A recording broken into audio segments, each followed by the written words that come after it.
Shit, you already know this is Punch, Drunk, Boxing, a.k.a. Mr.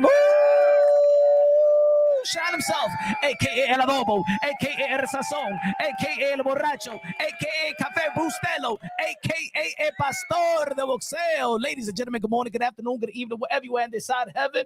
God bless you all. Yeah, more drama, baby. More drama. Less fights, more drama, more gossip. It is what it is. This is the sport of boxing. This is the YTBC. You feel me? It's not like all these great fighters, elite fighters is fighting every day. It's not like the NBA where we just got different type of content. We just got to stick to one thing right now. And the hottest topic it is right now, Terrence Crawford had an interview with Bernie the boxer, elaborating on him calling out Canelo Alvarez, talking about respect, talking about Teofimo Lopez, talking about that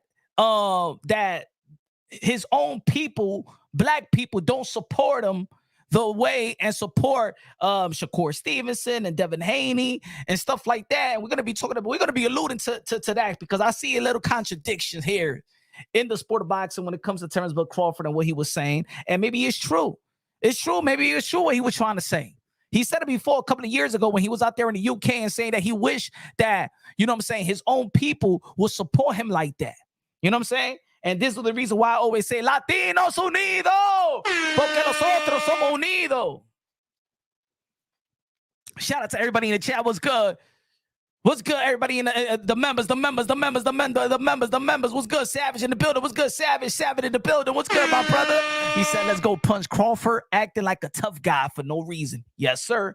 Acting like a tough guy. Shadow Ghost in the building. Everybody subscribe to my brother, Shadow Ghost in the building. He said, if T.O. easy work, then that's easy bag. That's an easy bag, but Crawford, stop trying to be gusto. Stop trying to be a gangster. Stop it. You a prize fighter, Terrence Bud Crawford. Well, all this, every time when somebody calls out Bud Crawford, he wants to turn into a gangster. He want to turn into Nino Brown or G Money. Or he want to be like the da man. Or he want to be like the chick. The chick, she gangster too. You know what I'm saying? In New Jack City. I don't know. Every time, even when Gary Russell Jr. was calling him out, oh man, now he gangster. Teofimo Lopez is calling out, now he gangster. And this is the same guy that was always whining and crying, and his team whining and crying. PBC Fighters is ducking me. PBC Fighters is trying to blackball me. They don't want to give me an opportunity. They don't want to give me a chance and dare to be great. Boo! And now look at you. You know what I'm saying? You have become what you hate, Bud Crawford. You have become what you hate. You're great, but you have become what you hate. Let's go. Epoxy Magic in the building con 20 pesos. That's super chari party que me dice. I'll say it again, like I've said it to my best of black friends. Do not talk to me like I'm a white man. Go find one to argue with, because I am just as proud as you of my people. We are not white, not in a bad way. Epoxy Magic with a $20 super chari party que ahí pa un buffet de los chinos. Look it out, my brother, man. Hope everything is good. Hope the business is good, man. Yo, how the business, Epoxy Magic? How the business doing, man? Let's go. One of the members of Punch Drunk Boxing, Low Nose Boxing. Subscribe to my brother, Low Nose Boxing. Bernie says certain racial things, like play the audio of him saying Spanish people try to be like them. I got it. Low Nose Boxing, man. Come on, I'm ahead of the curve. I'm ahead of the game, my brother. I got you. We going attack everything. We're going to bring everything to light. We're going to put everything on the table. You know what I'm saying? I see some contradictions from Bud Crawford's team too, because I know Coach Red, I know Bo Mac, I know Bernie Mac used to say good things about Teofimo Lopez, but as soon as Teofimo Lopez calling out Terrence Bud Crawford, Tia is this, Tia ain't jet, F Tio, Tio's terrible, Tio's is trash. Oh my God. Oh, these emotional bunch. Man, what's in the water out there in Nebraska? Oh, you guys are so emotional. Oh, please. Please smash that like button. What's good? Get Blizzy in the building. What's good, man? Mo right in the building. What's good?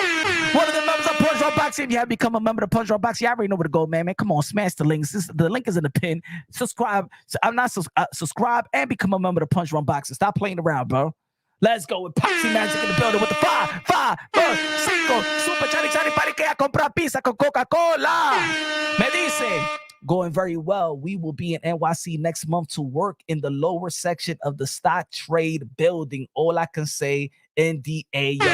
Proud of you, my brother. Proud of you, my brother. I know it was a couple of hiccups, right? It was, what was it? Like a year and a half ago, a couple of years ago. I'm glad you back. I'm glad. You know what I'm saying?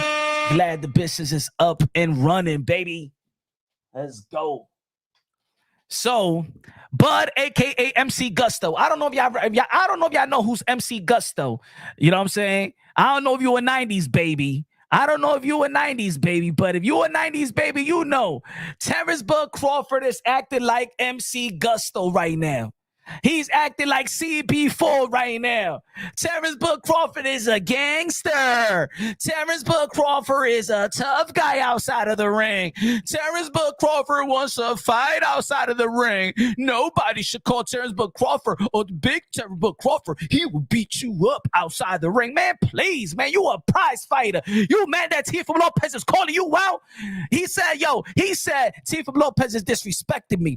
I'm not disrespecting. I don't disrespect some people when I call them out. I am a fan of Canelo Alvarez. I'm not disrespecting Canelo Alvarez when I'm calling him out. I'm still a fan of Earl Spence. I'm not disrespecting Earl Spence while I'm calling him out and stuff like that. So what? If you feel disrespected, then go and fight Teofimo Lopez and be his disrespectful behind in the ring. How about that? But I know what it is. And this is the kind of, and I see, I have my ears wide open when I'm listening to Bud Crawford. I know Bud Crawford don't want to fight him. You know what I'm saying? Because Terrence Bud Crawford was talking about race as well in this interview with Bernie the Boxer, right? And he was talking about race, also Bernie the Boxer, during the Boxing Voice live earlier today. But while Terrence Bud Crawford is talking about race, he's disgusted about his race.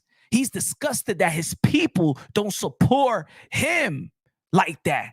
They waiting that his people, he said, but this is our people. Our people, they can't wait for a downfall. He was talking about that our people don't support Tank. I'm waiting for Tank to lose. That his people, it doesn't give Devin Haney the benefit of the doubt. That his people, he was talking about his people.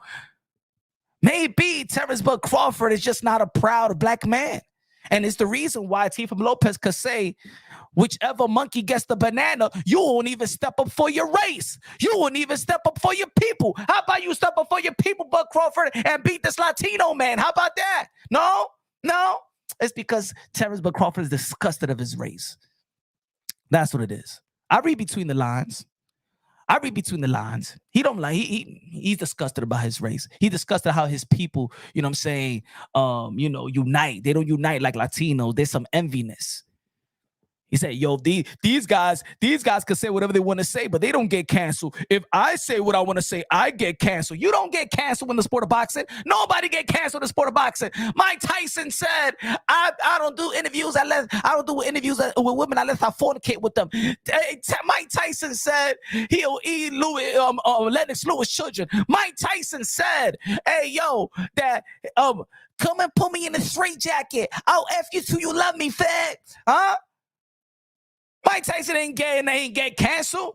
Bernard Hopkins dropped the Puerto Rican flag, bro. He didn't get canceled. Huh? Ricardo Mayorga slapped the butt of Shane Mosley's wife. He didn't get canceled. What I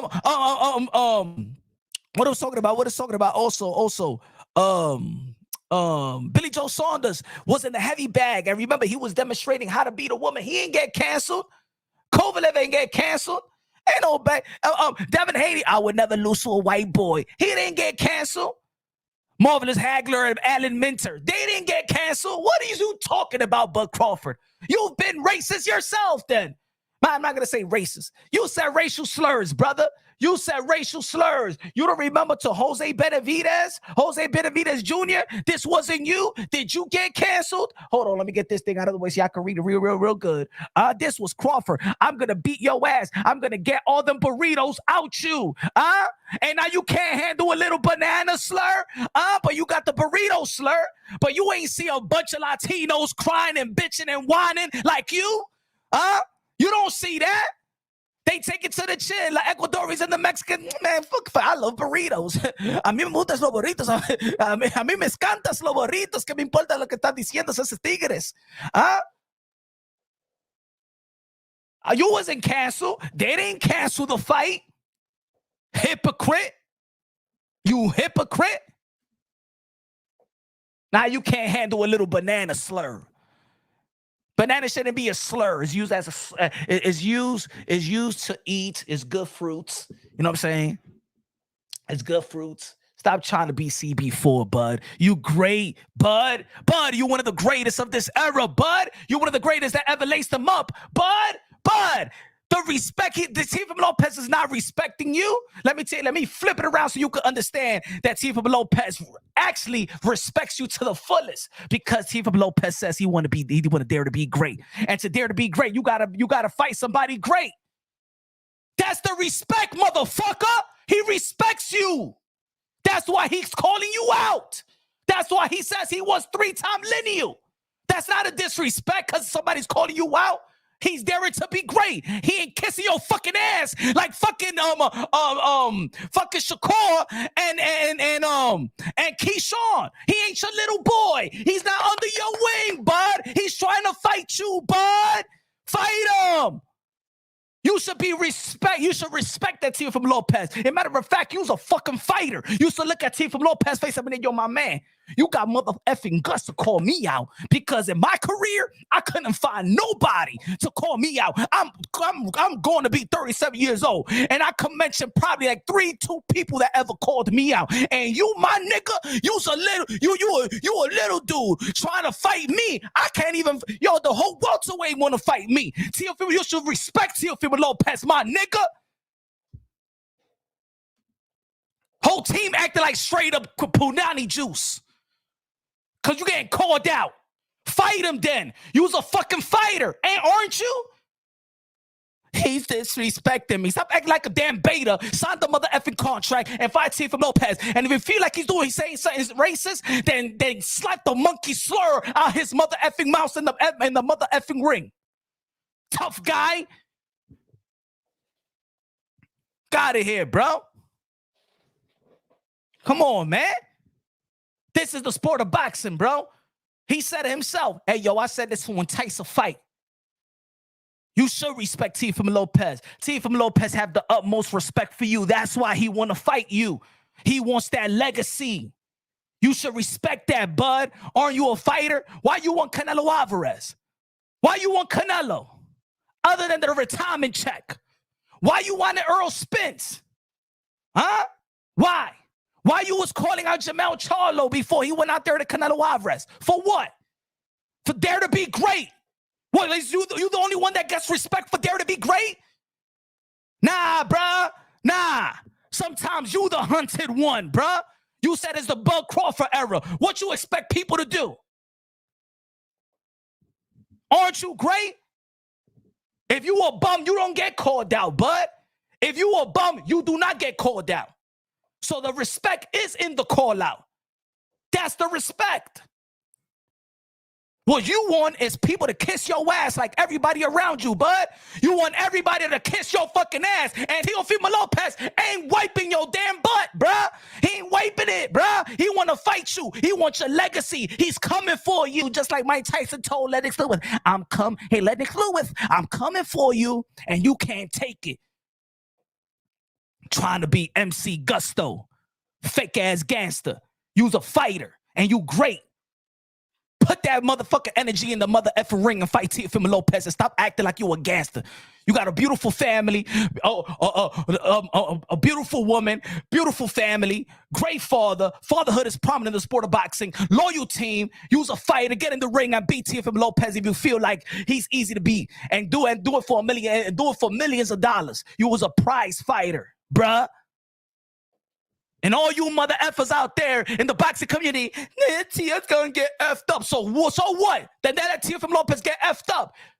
He wants to fight. You bougie ass fans all of a sudden want to kill fights. I don't think it's a good fight. No, Bud Crawford should not fight Teofimo Lopez. What is this? What the hell is this in this community? Teofimo Lopez doesn't sell. Who the F what? Hold on. We're going to get to the race in a minute. I play a few videos how these people be flipping. Teofimo Lopez got these dudes acting emotional, bruh. Teofimo Lopez got these dudes acting emotional. Got Bud acting emotional. Bomac acting emotional. Bernie acting emotional. This was Teofimo. This was Buck Bomac. When he seen Teofimo Lopez after this victory with Josh Taylor, and Teofimo Lopez went to the press conference of New York City, to the press conference of Earl Spence and Terrence Bud Crawford. And you know what? Teofimo Lopez, he went there, I dolo like this. I want the winner. He's been calling out Terrence Bud Crawford for a long time. And Terrence Bud Crawford, you know why Teofimo Lopez wanted to fight you for a long time. And it dates back all the way to that Kell Brook incident you had in the locker room. So stop trying to play like there was like you ain't disrespecting him. That's why he want to fight you. Because you was emotional because he said, yo, Kell Brook, good luck. And then he went to the locker. Hey, yo, Bud Crawford, good luck. Hey, yo, Teo, I heard you was in that other locker room. Man, he was just being cordial to another fighter, but he went out there to root for you. And you took it emotional like a little bitch. Huh? You was in the locker room. You tell Kell Brook, have a good luck. I support you. Nigga, he went out there to support you. He's just being another fighter. Just, hey, yo, good luck. He's going to whip your ass just like Berlanga. Good luck. But Canelo's going to whip your ass. Y'all mad that Teofimo, you know what's the difference? You know why people, I'm gonna tell you like this, why most people don't like Teofimo Lopez. Because this new generation of bitches don't like a dude daring to be great. You like Tank. You like the Tanky effect. That's what it is. Teo don't move like Tank. Teo moves like Teo. Always the best fighter in 135 pounds. Let me get Loma. 140, let me get Josh Taylor. 147, you still got a shot. I won Bud. And you guys is acting like you don't know who Teo is. Like you don't know his nickname. His nickname is the Takeover. His nickname is not no damn Mr. Softy. His nickname is I want to be part of the gang. No, it's the Takeover. He ain't here to be your friend. Rolly, you in 140 pounds, you my best friend. Fuck you, Rolly. Hey, yo, you got a strap. Hey, yo, you standing on my way. That's been Teofimo Lopez since day one. What don't you get it that this is the fight game? For him, there is no friends, but his legacy, and you standing in his way. And you fucking weak-ass boxing fan should be like, yo, that dude got man heart. Yo, Teo, man. Weak-ass boxing fans out here, bro. Weak-ass boxing fans. You even got boxers suing other boxers now. You got Devin Haney, fruity-ass Davina Haney suing boxers now. And this guy but, I mean, Devin Haney is the first undisputed. He ain't no damn first undisputed. When Teofimo Lopez beat Vasily Lomachenko, that's the first mother effing undisputed, all right? I look past the politics, and everybody in the sport of boxing knows that shit. Even Derrick James told you in your face, no, you're not the first. It's Teo. Yeah, it's Teo. Only reason they ain't giving it to Teo is because Josh Taylor vacated his belts. But we all know what it is. You wasn't the first, Bud. You wasn't the first. And you know that in your heart and your soul, you wasn't the first. Teofimo Lopez did that shit at the age of 25, my nigga. At the age of 25, my nigga. Fuck out of here, bro. Emotional. I'm emotional, trying to let it go. All of a sudden, a fighter that's calling out Darren to be great. Oh my God, you want to crucify him? You want to crucify him? Soft. Hey, yo, if somebody talk like that to my dad, yo, I would have. Oh, so that's what it is? So let me get this straight. So does Teofimo Lopez have to disrespect your dad for you to fight him? Because that's what you're telling me, bud. So does Teofimo Lopez has to up the disrespect? He said, Bud Crawford said, yo, if somebody disrespect my dad, we fight him. So that's what Teo needs to do? Does Teofimo Lopez need to go out there and disrespect your dad so you can fight him in the ring or something like that? Huh? Shout out to Dave Fernandez with a $20 super Johnny by the game. Man, he said punch. Speaking facts on fire. I'm a fight fan. Hey, yo, I'm a fight fan first. Everybody be like, yo, but punch, you just think speaking like that because your boy's Teofimo. Yeah, that's my nigga Teofimo Lopez. You know why? Because he dared to be great. And I created this channel to say, hey, y'all, preserve the sport of boxing, to preserve the modern-day warriors, modern-day gladiators, the one that put their life on the line for a pure entertainment. That nigga, that little nigga, that herald, that Honduran nigga, he wants to fight the best. And everybody in boxing knows it. Everybody in boxing knows it. You can snub him, you can hate him, you can hate his daddy, you can hate how he looks, you can say how he talks, you can hate how he walks, but in the end of the day, when it's time to dare to be great, he is the captain of the generation, the commander-in-chief. Hey, yo, ladies and gentlemen, this is Teofimo Lopez. How dare you, huh? How dare you, Bo Max said this. Hold on. Let me play what Bo Max said before I show you what Teofimo Lopez is. Teofimo Lopez actually adamant in calling out Terrence Crawford, saying that that's his dream match in reality season. Fuck Teofimo Lopez. He don't bring shit to the table neither. You's a liar! Trash, he trash. You's a liar! Hey, yo, Bud Crawford, name me anybody in your resume that holds this. Name me anybody in your resume, Bud Crawford, Bo Mac. Tell me anybody in Bud Crawford's resume that got these straps. You lying fools out here. Anybody in Bud Crawford's camp, name me anybody in Bud Crawford's resume that got these straps. Tell me. Let's go. Anybody in the chat.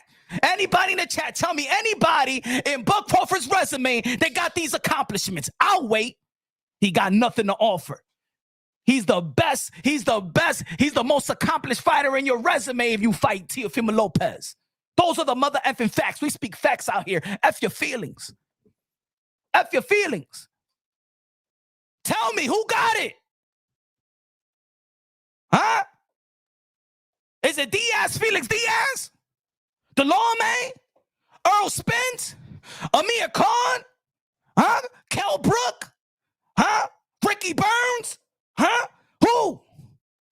Who is the most accomplished fighter than Teofimo Lopez in Bud Crawford's resume? I'll wait.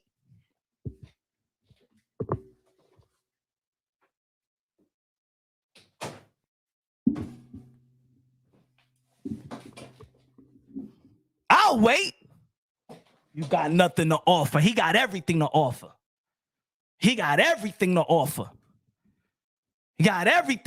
Bruh. Two-time millennial. You let me know, Bud Crawford, who in your resume got that. Bud, tell me who in your resume got that, Bud.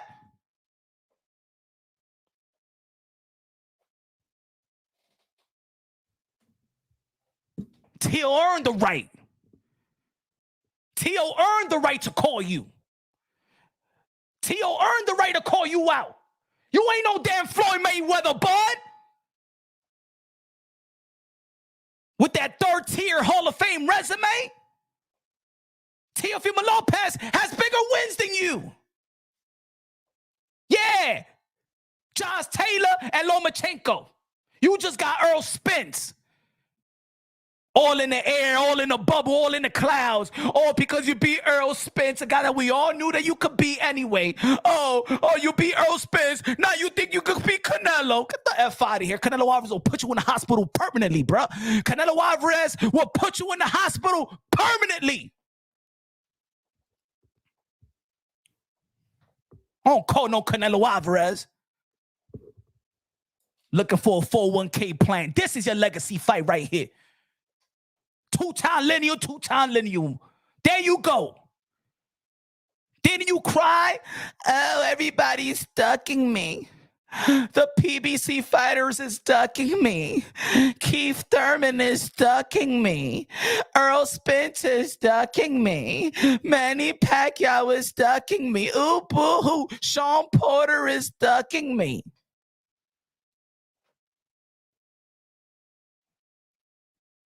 Man, I debunked that a long time ago, bro. I used to think that. I used to be like, you know what, damn, they being unfair to Bud, and look at Bud now, being who he hate. Man, please, Bud, you ain't never wanted to work, and you ain't never wanted to work when you was calling for the work. You the one that signed an extension with Top Rank. Fraud. You ain't one of the PBC fighters. You didn't do what Manny Pacquiao did. Manny Pacquiao left Top Rank and said, I'm going to PBC. Why? Because I want to fight the best welterweights. What you did, Bud, is sign a damn extension and for Jeff Horn. My nigga, you fraud. You never wanted that work. Stop praising this dude like he Floyd Mayweather. Stop praising this dude like he's Oscar De La Hoya. Stop praising this dude like he's Sugar Ray Leonard. Stop praising this dude like that. He still got work to do. 37 years old, Bud Crawford era because you beat Earl Spence. Please, man. You beat a handicapped Earl Spence. Now you got a prime fighter calling you out. You got a prime fighter calling you out. Got it here, man. It did what you did in 1 year. It did what it took you 36 years to accomplish. It did it in 12 months.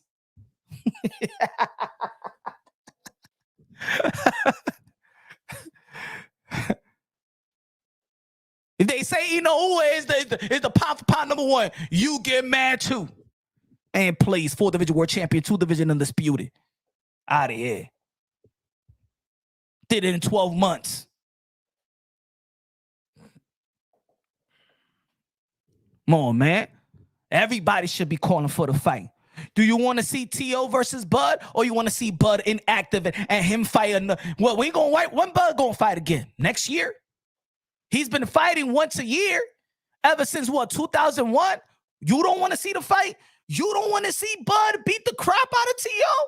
Said you hate Teofimo Lopez so much, you don't want Bud to beat the monkey slur out his mouth? Huh? You don't want that? Man, y'all old mouth. Talk about if I say it, if I say racial slurs, I will be canceled. Man, this is boxing. Don't nobody get canceled in boxing. Don't nobody get canceled in boxing. Huh? Not in combat sports. You got the green light to say whatever you want to say, Bud.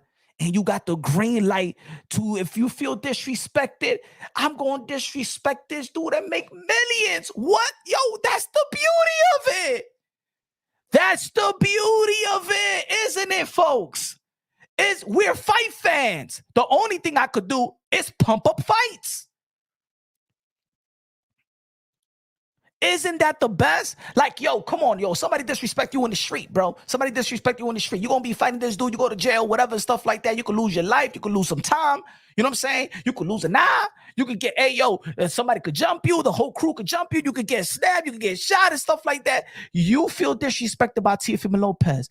You know what? You could earn probably 15, 20 million. Tell Turkey and let Turkey hold your hand like he holds everybody else's hand. Let Turkey, motherfucker, get Bud Crawford and Teofimo Lopez, put them together and get them in a fight, you fucking asshole.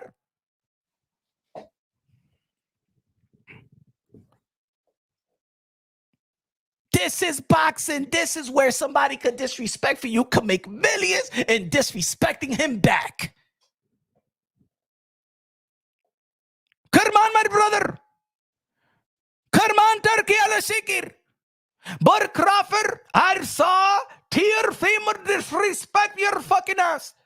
Here, car your monkey banana up your ass. That's what he said.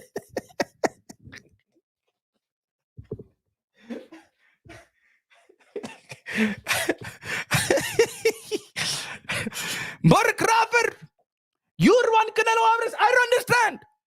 But Canelo doesn't want you. This little big nose motherfucker wants you. He'll call you monkey. And I heard in America, that's racial. I want you to whip his ass. Nah, I fight him in the streets. What are you fucking about? What the hell are you talking about, bud? I'd have other money. Beat his fucking ass. I don't want to see it. I'd have paid for it.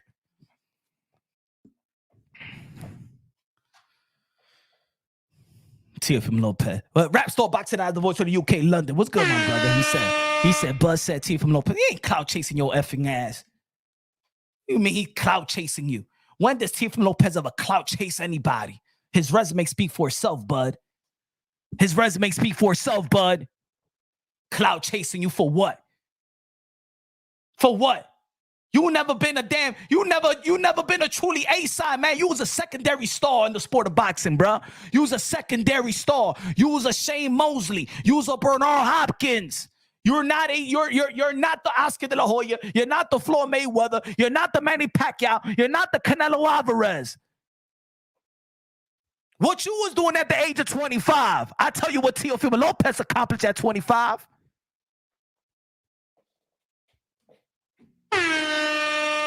Lofton in the building. What's good, my brother? Say, yo, could Teo steal Fundura via WBO and force the fight? I don't know if the WBO works in the next division, though. I don't know if the veto for the WBO works in 2 divisions and stuff like that. I don't know about that. But I know they could work around that. Good looking out with the $2 super chat, man. Appreciate you, my brother.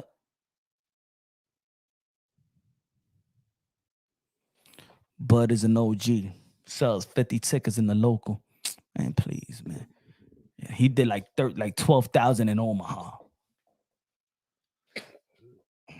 He think he beat Canelo Alvarez. He think he the second coming of Jesus Christ. You ain't do shit that we ain't think that you could do. All right, bud. You ain't do nothing. And then when he told me, all these haters and they thought that I was going to lose. Who you listening to, man? You was the favorite to win. You was the favorite to beat Earl Spence, bruh. You ain't do the impossible. Motherfucker think he did the impossible. This man is living in La La Land. That's why Mashromov whoop you, bro. You lost to Mashromov. Yeah, you lost. Getting caught like feints, like if it was Deontay Wilder when Deontay Wilder was fighting Tyson Fury, getting caught with feints, and you're gonna be 37 years old and you a damn pound for pound number 1. You ain't no damn pound for pound number 1. All right, Inoue, Alessandro Usyk, flip it around. Oh, damn, number 1 pound for pound. You beat Earl Spence. You think you beat Muhammad Ali? My nigga, please stop. Dude's getting caught with feints.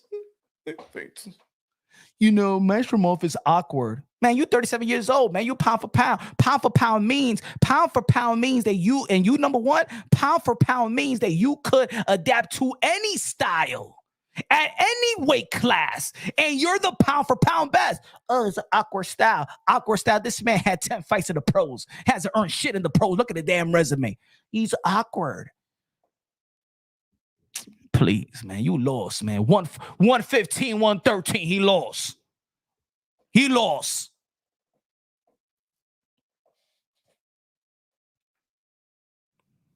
Mad at Teofimo Lopez because when you got knocked down by Mean Machine, Teofimo Lopez stole the show by knocking out Richard Comey. You mad?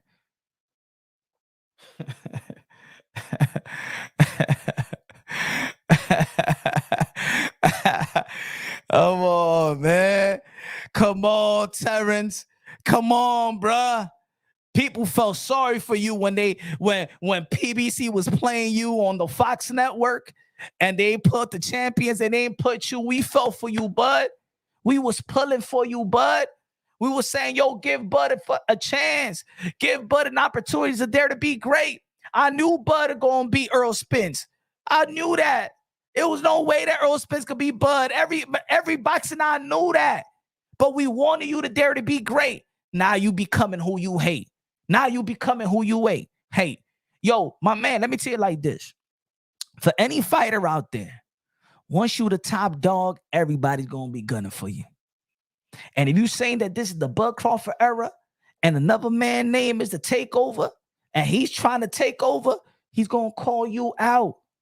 The call out is the respect. You understand what I'm trying to say, folks? When Terrence Bud Crawford is saying, Teofimo Lopez is disrespecting me. No, the call out is the respect. Teofimo Lopez and nobody will be calling nobodies. If you want to be great, you're going to be calling out great fighters. When you stepped up to Earl Spence, what you wanted? The opportunity to become two division undisputed, right? Did we all appreciate that? Why every time somebody calls Bud Crawford, he takes it to the anal? Pause. Like, how dare you call me? When Teofimo Lopez was just calling you out respectfully, you didn't acknowledge him.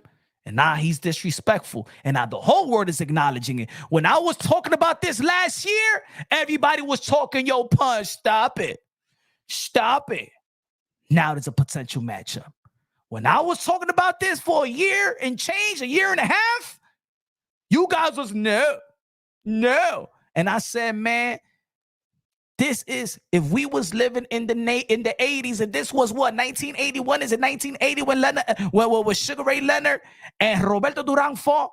And let's say this was back in the days. Come on, everybody, come on me. Let's get Doc. Let's get Michael J. Fox. You know what I'm saying? Marty. Let's get Marty. Let's go to the time machine. Let's go to 180. I want everybody to put your thinking caps on right now. Use your imagination. Use your imagination. We in 1980 right now. Roberto Duran, the lightweight king, is calling out the 147-pound king and Sugar Ray Leonard. Do y'all want to see the fight? Do y'all want to see the fight? Let me ask y'all a question. Let's say right now it was 1980, 1981, whenever they first fought.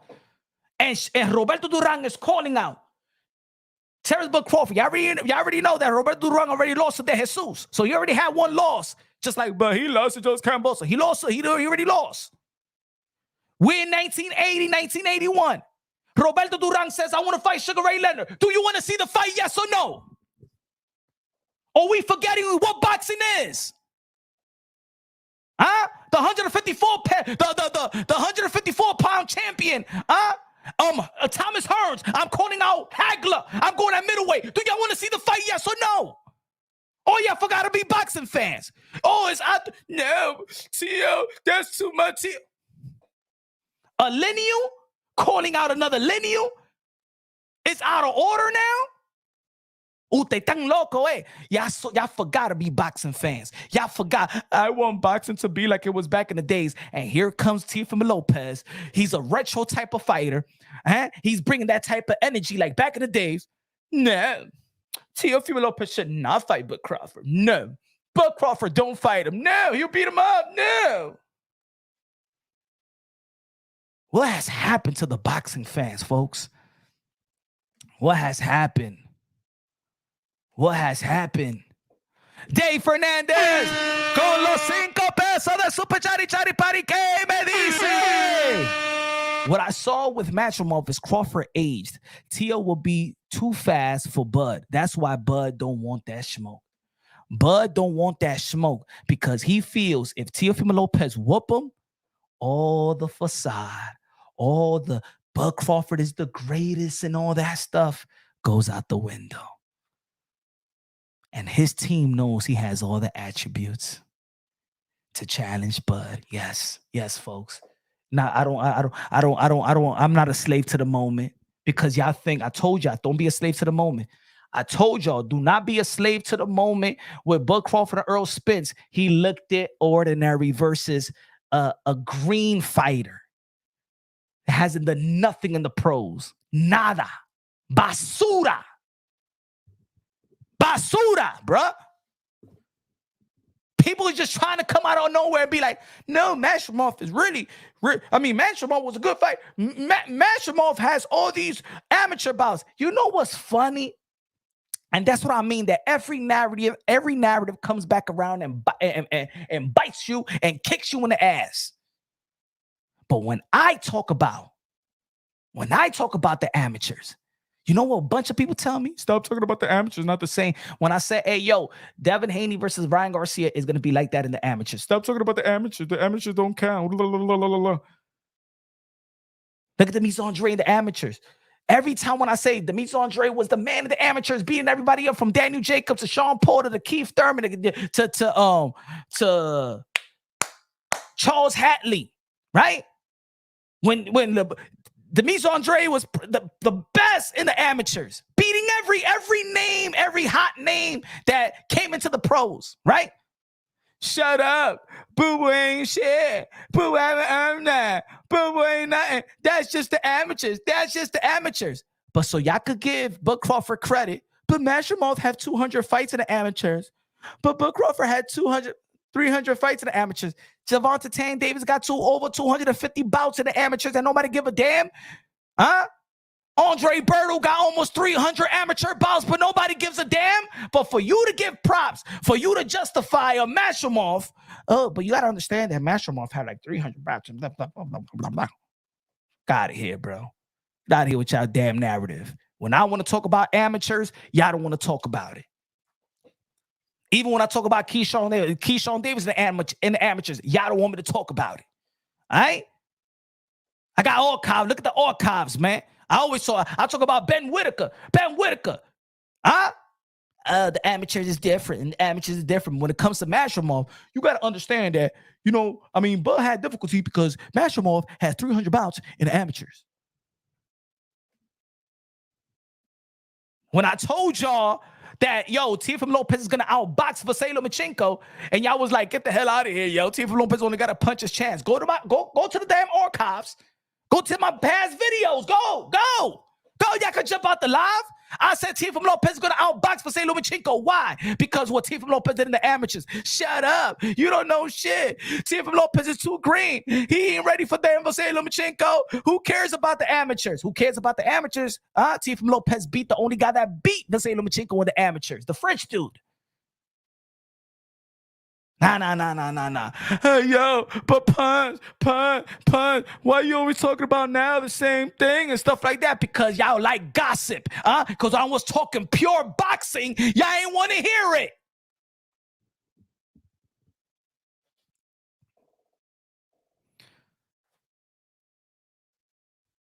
They know. Coaches know. Bomac knows. He knows the attributes. He knows what could do. He knows Bud's weakness. He knows Bud's weakness. Not Bud. I'm talking about Bud. All right? He knows Teofimo Lopez is gifted. They didn't want to take that risk. That's not the risk they want to fight.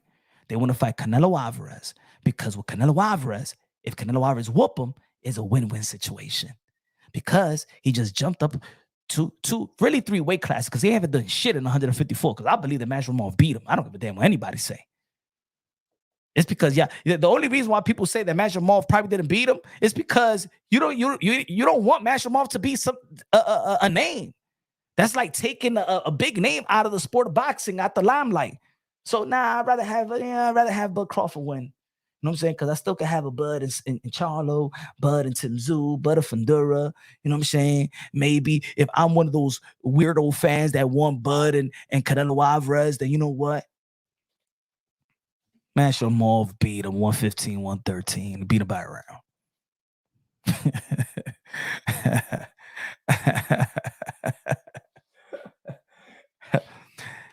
Tio got Bud rattled, bro. You know when somebody could get you out your element and they got you? It's almost like your baby mama, right? When you a cool, smooth cat, but then your baby mama gets you out of character, she love that shit. She knows she got you. Huh? When somebody knows I could get you out of character, you lost the mental war. If I could get you out of character I won the mental war. Am I right or wrong? Come on, y'all. Am I right or wrong? When somebody gets you out of character, even your own surrounding, your boys will know, hey, yo, my man, this guy got you out of character, bro. Chill. You got you mad. Or let's say if a girl got you out of character, hey, yo, this girl got you out of character, man. Chill, man. She got you. Stop, bro. You looking like a fool out here. Yeah, but Crawford look like a fool. Stepping up to Teofimo Lopez's dad. Are you stepping up to Teofimo Lopez's dad? And look and listen to what Bud is saying. Listen to what Bud is saying. Listen. I say listen, but listen to what Bud is saying. Bud said, Teofimo Lopez Sr. grabbed my arm and said, yo, when you gonna fight my son? Is that a disrespect? Pelea al hijo, señor. Yeah, we're calling you out to fight because we believe that you're great. And my son needs to fight somebody that's great. That's the respect, Bud. You take it as a disrespect because somebody calling you out. You take it as a disrespect. Teofimo Lopez got this man rattled, bro. Terrence Bud Crawford, after Teofimo Lopez fight with with Ortiz, went out there to try to intimidate Teofimo Lopez when he was getting medically checked. Oh, there was no cameras there, but we know everything about that, Bud. Teo got you out of character, bro. Teo got you, bro. He got you right here, bro. He got your whole team out there like that. Y'all frustrated.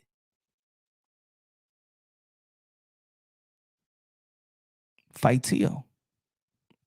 And it all go away. Fight Teo and it will all go away.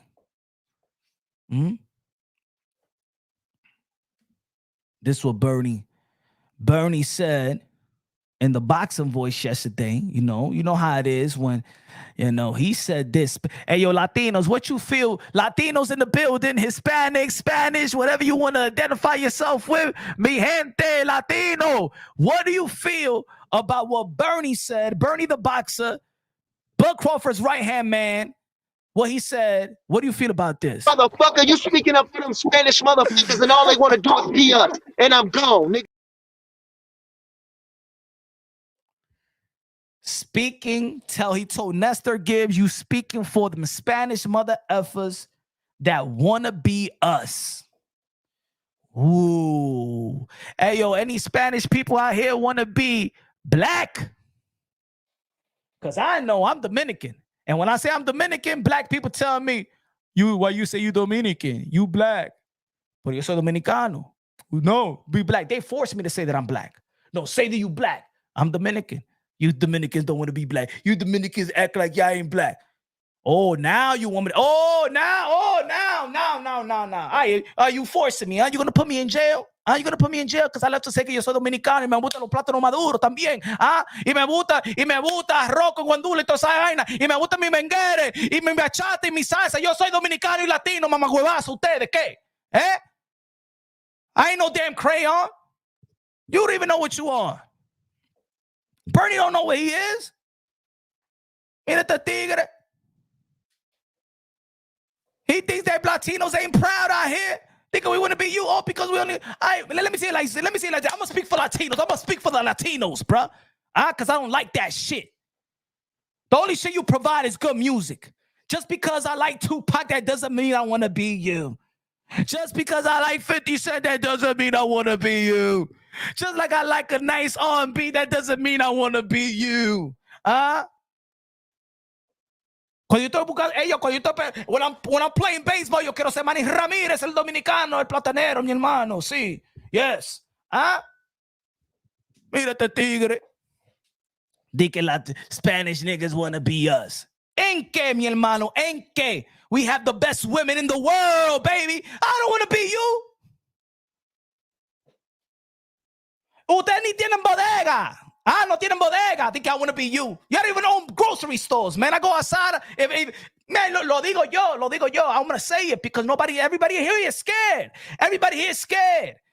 In my community, in black Latino community, ustedes no hacen nada. Ustedes no hacen nada either. You don't provide no service, no nothing. And when I get a phone, you don't got it. You don't got a store. But when there's some food bodega, you don't got it. If you don't got shit, ¿Ah? Ustedes tienen música y eso es lo que tienen ustedes. Ya. El hip hop. And the hip hop is trash now. Pero ustedes no tienen nada. Sí, lo digo yo. Lo digo yo. Nah, it ain't racist. Those are facts. I know my damn community. I'm from Harlem, New York City, Watts Heights. I know my damn community. I know who provides service. Think it wanna be you. ¿En qué, mi hermano? ¿En qué I wanna be you? ¿Ah? Dímelo, ¿en qué? The best barbers, Dominicans. ¿En qué we wanna be you? Ay, because we like a little bit of a music. I don't wanna be you. Mira te tigre. Tell Bill Crawford to come to New York City and a Dominican will give him the best shape up of his life. Con ese pajón que tiene ese tigre. Hey, QB Prince in the building. We look the best. We have the best coaches and unity. Without Latinos, the country stops. Hey, díselo a ellos. Con los 5 pesos. Go look it out, my brother. No, we got to keep it real. I don't give a damn what anybody tells me. I'm going to keep it real. Huh? Yo, Punch, don't say that so and don't say that. Huh? Hold on. Got it here. The king of boxeo, el latino también. Huh? My fault, bro. My fault with the...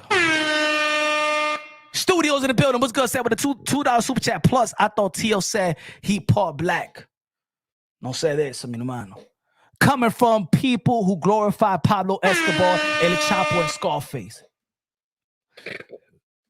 Mira te tigre. Hey, my friends. Mira, let me tell you like this. In the street, even to get manteca and cocaína and marihuana, ustedes no tienen nada, mi hermano. Wanna be you in what? You don't got the best coke. We supply the mother effing best coke. We supply the manteca. We supply the crack. What did hey yo? Just like New York City. You like New Jack City? You like New Jack City? You like Nino Brown? When they started slinging crack, what he said? The Dominicans and Colombians have shown us the way. Ustedes no tienen nada, mi hermano. Los latinos tienen todo. You never lie. Good looking out, Good looking out, JX. Nah. When somebody want to play us, no, I go harder también. That tigre. What y'all provide for us, huh? Then they be like, oh, yo, Punch, yo, you be with this Latino and stuff like that. Nah, because I know there's some enviness when people come with Latinos. There's some hate and enviness, and it always comes out.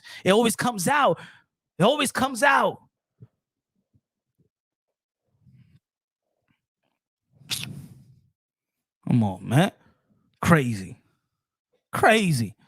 Spanish people want to be you. If you don't want to be you in what? Tell me, bruh. Tell me in what? You want our mommies. You want our babies. You want our women. You want our drugs. We put you to work, nigga. We put you to work. All right? Without us, you don't even know. You don't even know how to get the coke. It comes from the island of Latino, mi hermano. You don't even know how to sling it, bro. You all pictures, nigga. You all pictures. Out of here. JQ Prince in the building. We want to be them. They steady by be creeping into the Pre-Can Day Parade and Dominican Day Parade, fronting like they Latinos. Facts. You don't want to be you. Crazy. You don't know nothing about that. My son punches on your necks. You already know, Joshua. That's what Bernie said. That's what Bernie said. Hold on. I'm just going by what Bernie. If y'all just came to the channel and y'all saying, yo, why Punch is saying this? Why Punch is going in like this? Hold on. And if y'all don't like, unsubscribe. Don't follow me. I don't give a damn. I speak my truth. Y'all can speak your truth. Let me speak my truth. Y'all can be proud of y'all culture. Well, I'm going to be proud of my culture. Y'all don't like it? Bounce. Motherfucker, you speaking up for them Spanish motherfuckers and all they want to do is be us. And I'm gone, nigga. Hold on. Motherfucker, you speaking up for them Spanish motherfuckers and all they want to do is be us. And I'm gone, nigga. They want to be you. And what? Want to be you and what? Want to be you and what? Want to be you and what? And owning businesses? In unity? Want to be you and what? Y'all don't even know how to unite.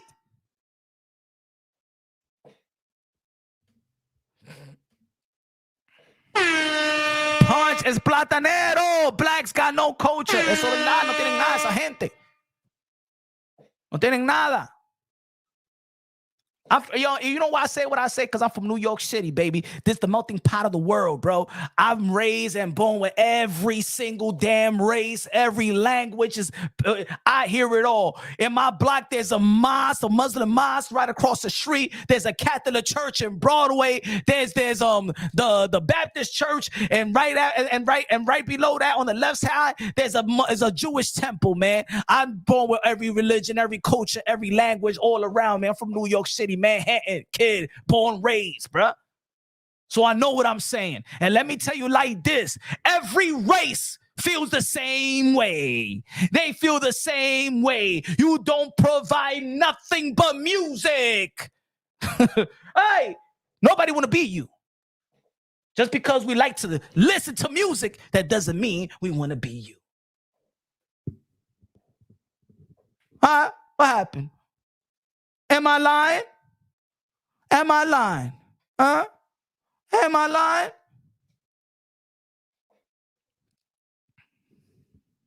Hold on. Better. Hold on. Give me 1 second. Give me 1 second. Smash that like button, ladies and gentlemen. Smash the like. He said, Mr. Caldwell, open the panel. Send a fucking super chat, motherfucker. Stop telling me what to do. They can open the panel. Ponte un bicho la boca de usted. Open the panel. Send a damn, support the channel. You a member to the channel? Or you think you're gonna be the producer, the director of me? Send a damn super chat. Stop asking, you fucking bitch. You gonna spam, gonna keep open panel. Who you? Mira the tigre. Who you? Send a super chat and say open the panel, and maybe I consider that. Because I don't know who you are. Don't provide nothing. Stop spamming.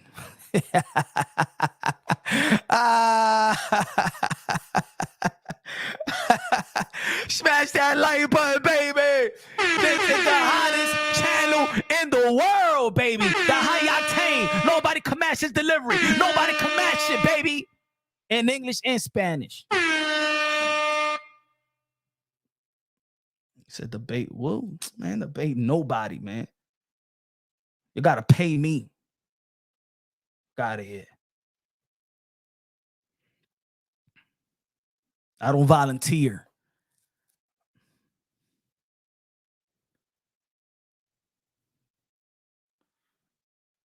Hold on. I want to hold on. Give me a second, phone.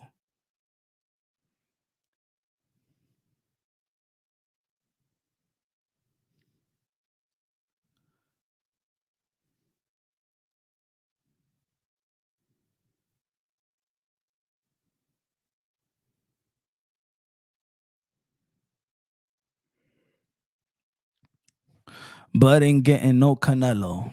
Quick, begging for that Canelo Alvarez fight. Wartime, Bodie, Orlando representing the Latinos. Yeah, you're going to sit there and you're going to listen, Caldwell. You're going to listen to the truth. You sit there and listen. You know, it ain't no going, this ain't a panel. This ain't an open panel show. Shout out to all my effing Latino. Let's go. QB Prince with the $5 super chat. Let's go. This ain't an open panel show. Go somewhere else. Or sit there and listen to Moonshine, el adobo, el sazón, el borracho, pastor de boxeo. You don't hear no pastor in the pulpit. Hey, yo, everybody just speak up right now and jump on the pulpit. You're going to sit there and you're going to listen.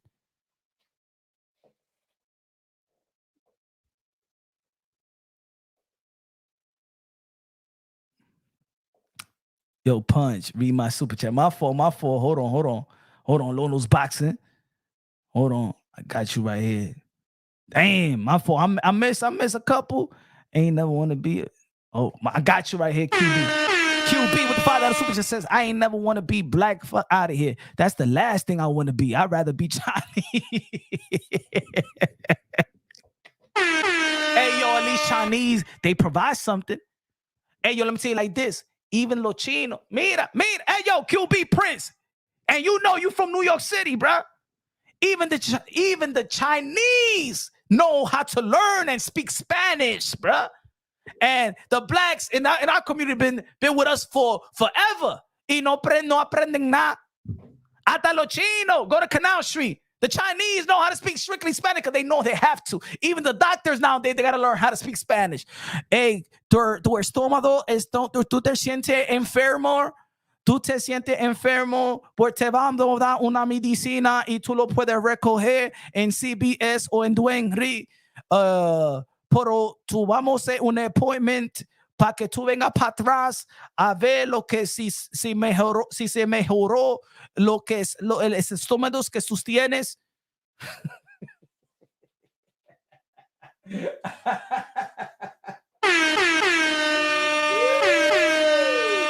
Lono's boxer said MS3 has started the face tattoo. Now rappers have face tats.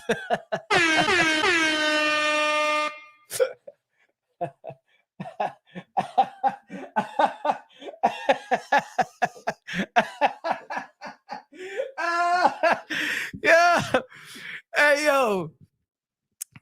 Hey yo, for the dudes, for the people that have been locked up, what's the reputation? If you guys ever got locked up, what's the reputation de los negros? Que no se bañan, son hediondo, no se bañan esos tigres. Yo. Oh shit. Yo, we out here. We real out here. Okay. Yo. No se vayan esos tigres. Oh. Yo, cash. Yo, my cash app right there, my brother. Look. Yo, Latinos. Oh, yo. See, this what it is. This what it is. Let me tell you what it is. See, in our community, we understood the plague. We understood what black people have gone through in this country. You know, we know that. We know how much they suffered in this country. We know that they paved the way in this country. We understand that. We understand that. But you know something else? Because of the struggle of blacks in this country, blacks never consider the struggles of other people. Never want to consider, because it's all about they struggle. If we wasn't, and we fought for everybody to be here, it's us. There's black people out there that don't even think that black people could be racist. Yeah, that's the truth. Yo, studios in the building say, yo, how come you always go to TBV, but Ness never come here? I don't know, man. You know what I'm saying? I don't know. You feel me? I don't know. You know what I'm saying? Ness gotta show love to Punch Run Boxing out here in this panel, right? Y'all gotta tell, tell Ness that. Tell Ness that. True, facts. Lono's boxing in the building say, yo, Punch made this race war the Spanish version on Dante Racist Nation. Nah, this ain't no race war.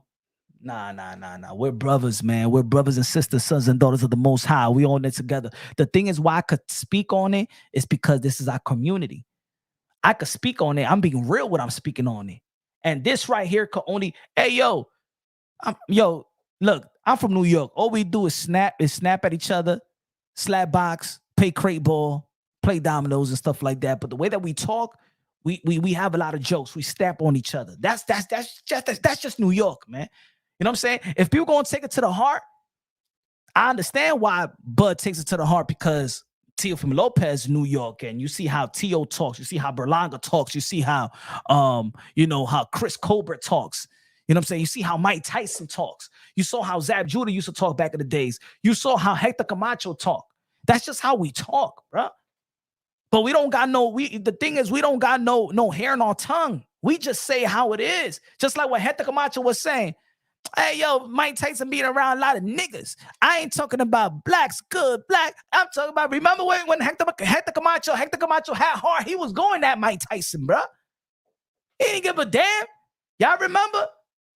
That's just in our genes, bro. QB Prince in the building. What's good, man? Blacks are the most racist out here, and you heard that from another black person. Wow. Hey. I did a poll a year ago, and I said, what was the most racist race? Because of course, in boxing, there's always this race talk. I never wanted to be indulged with this, but but hey, let's talk about it, right? And blacks was the most in the poll. So now is, if you see a poll like that, and if you see other people speaking like this, maybe you got to look at yourself in the mirror and be like, yo, why do you feel like that? Why certain people feel like that? Why Latinos may be feeling like that too? But we in the same community.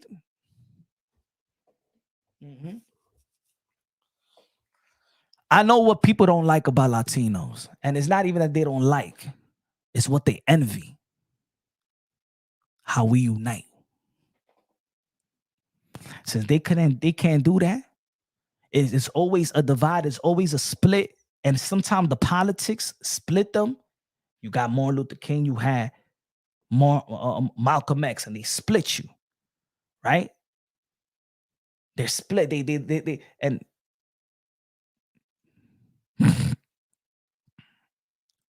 I never punch on with a person based on race. I've ever punched on with true story. Mr. T said they have no problem talking about David Morrell and the amateurs.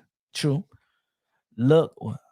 No. That's what Bernie said, that Spanish people want to be black. Spurs want to be us. That's what Bernie said. So I'm talking about ain't nobody want to be. I don't want to be that.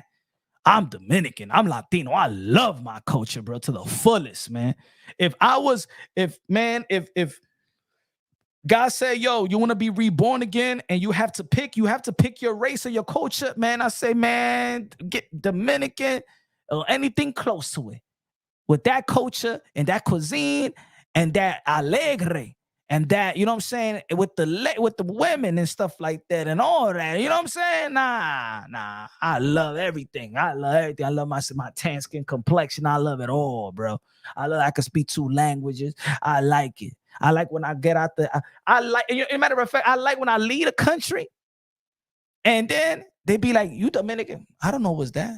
Queso in the island. Oh, yeah? Man, your Spanish is kind of exotic. I like that.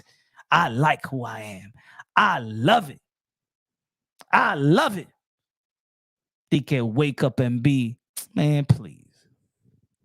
I don't want that.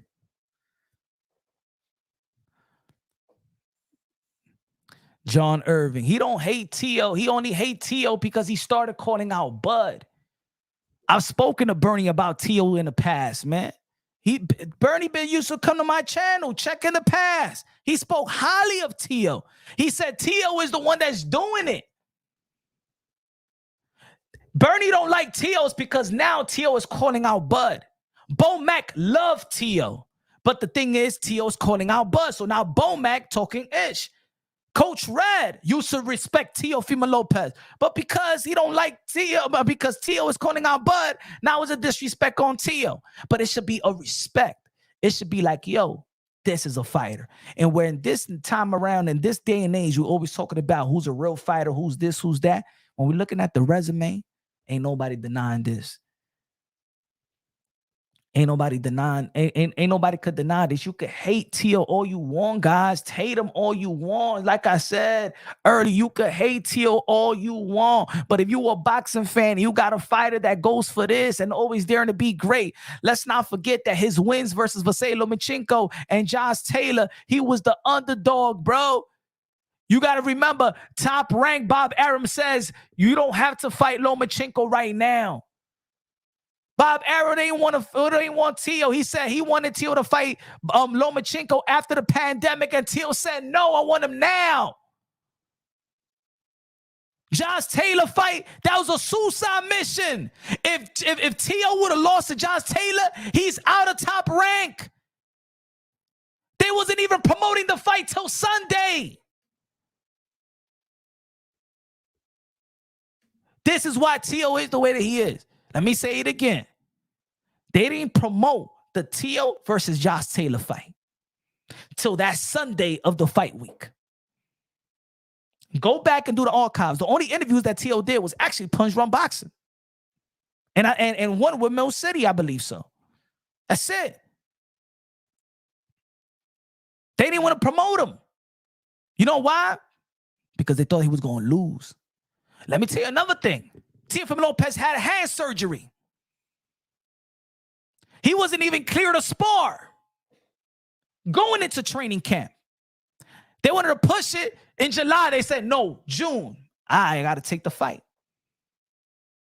They didn't think that Teofimo Lopez was going to beat Vasily Lomachenko, and they didn't think that he was going to beat Josh Taylor. If Teofimo Lopez was going to lose to Josh Taylor, that contract would have been ripped. He would have been done with Top Rank. They would have booted him out.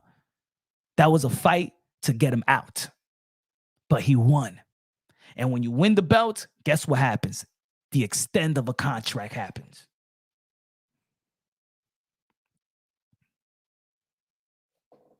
Daring to be great. He didn't need to take that fight. He didn't need to take that fight, but he took it. You guys are acting foreign. Like, I don't know who Teo is. Why? Because he doesn't have an entourage? Because he doesn't have a bunch of diamond chain and try to be somebody he ain't? Because he ain't kissing everybody's ass. Y'all don't like Teo.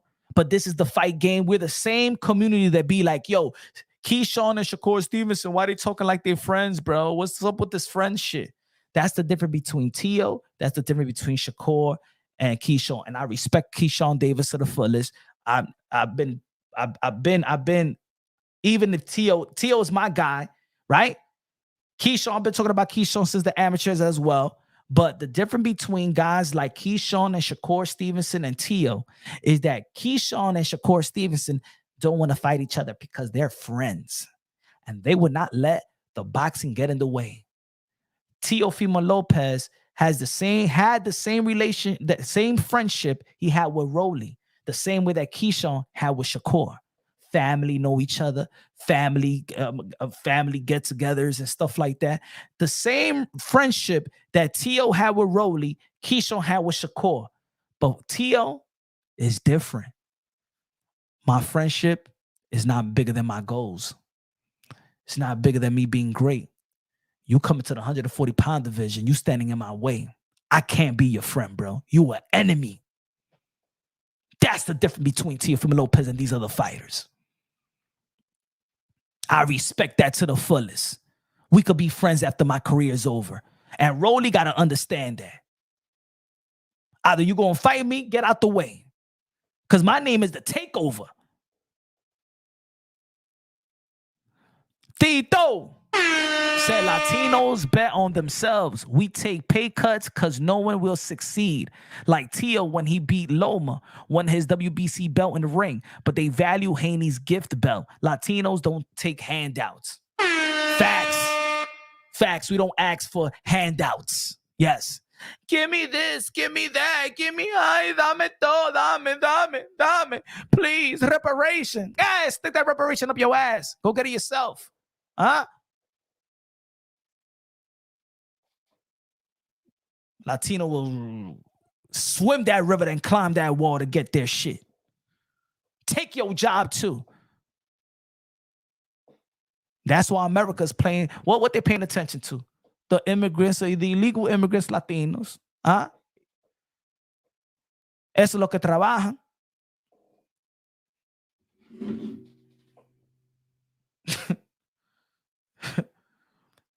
Hey, I'm just keeping it real.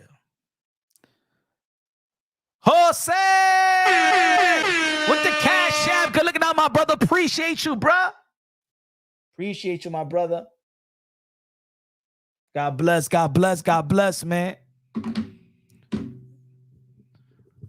Latinos for Trump. You already know. You already know. Everybody for Trump. Everybody. This ain't, and then look at these videos. Look at these, look at these. Hey, yo, look at these videos. Cameron and Mace check Teo. No, they did it. Cameron and Mace was actually pumping Teofimo Lopez to keep on. Mace and Cam. See, this is what it is. Mace and Cam is from New York. Mace and Cam, they're born and raised with Latinos, and especially Dominicans. Huh? When Teo said what he said, they didn't take it to heart. They wanted Teofimo Lopez to keep on adding. Go to the end of the interview when Teofimo Lopez says when Mace was saying, "Oh, Teofimo Lopez, see, I'm bringing it out of him. The banana stuff." And then Teofimo Lopez said, "No plátanos," and Mace was laughing and stuff like that. They wasn't checking nobody. They wanted to. They, matter of fact, they felt like Teofimo Lopez wasn't giving them what they really wanted. They wanted that trash talk. Cameron liked that trash talk shit. They don't feel just like Teofimo Lopez said. I was talking about them. What the Teo said. If everybody wants to be included with them too, then so be it. Teo said it's racist. Man, what you supposed to be saying is, yo, Tank, do it for the culture.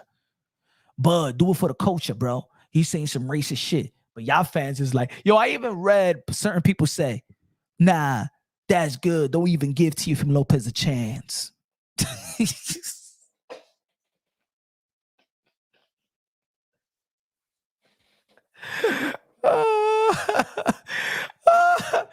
Yo, weak. Y'all the 3 dots, bro.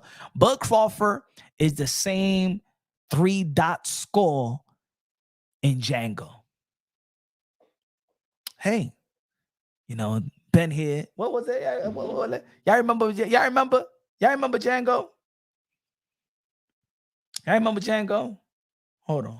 Let me see if I can get it right here. Hold on. Let me see. I remember I did a video about it.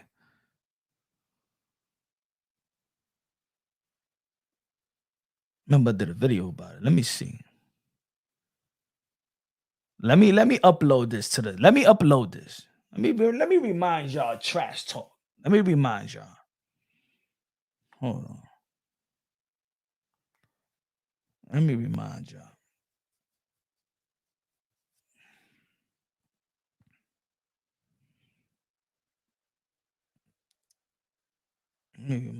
Bro.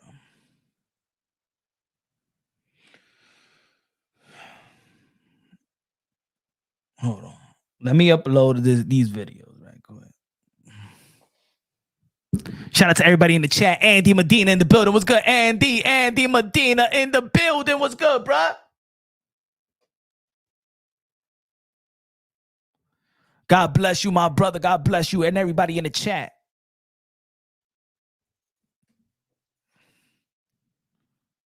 Hold on.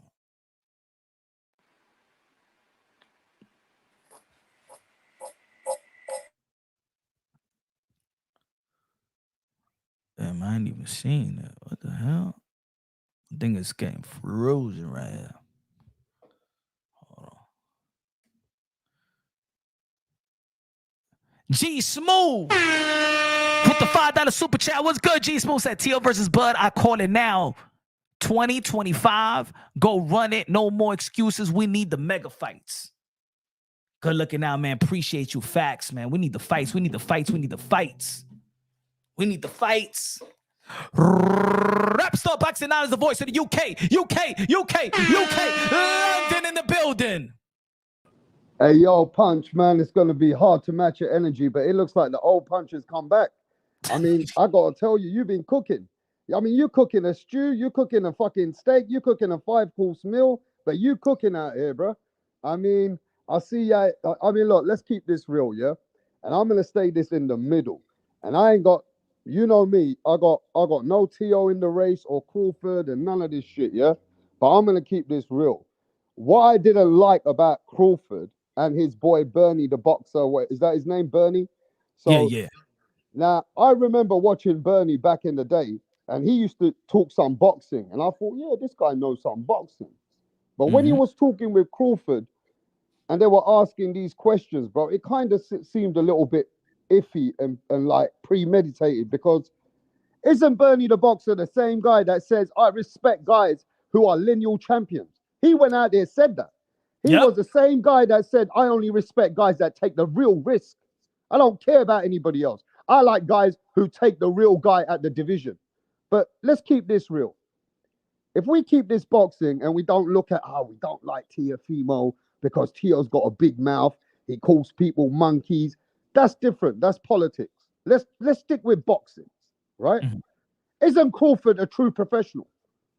That's He's what he meant to said. be a true professional, right? Yep. Bernie Yep. meant to be a true professional, knows what boxing is. Mhm. So why are these grown men acting like gangsters, like they want to take this to the street?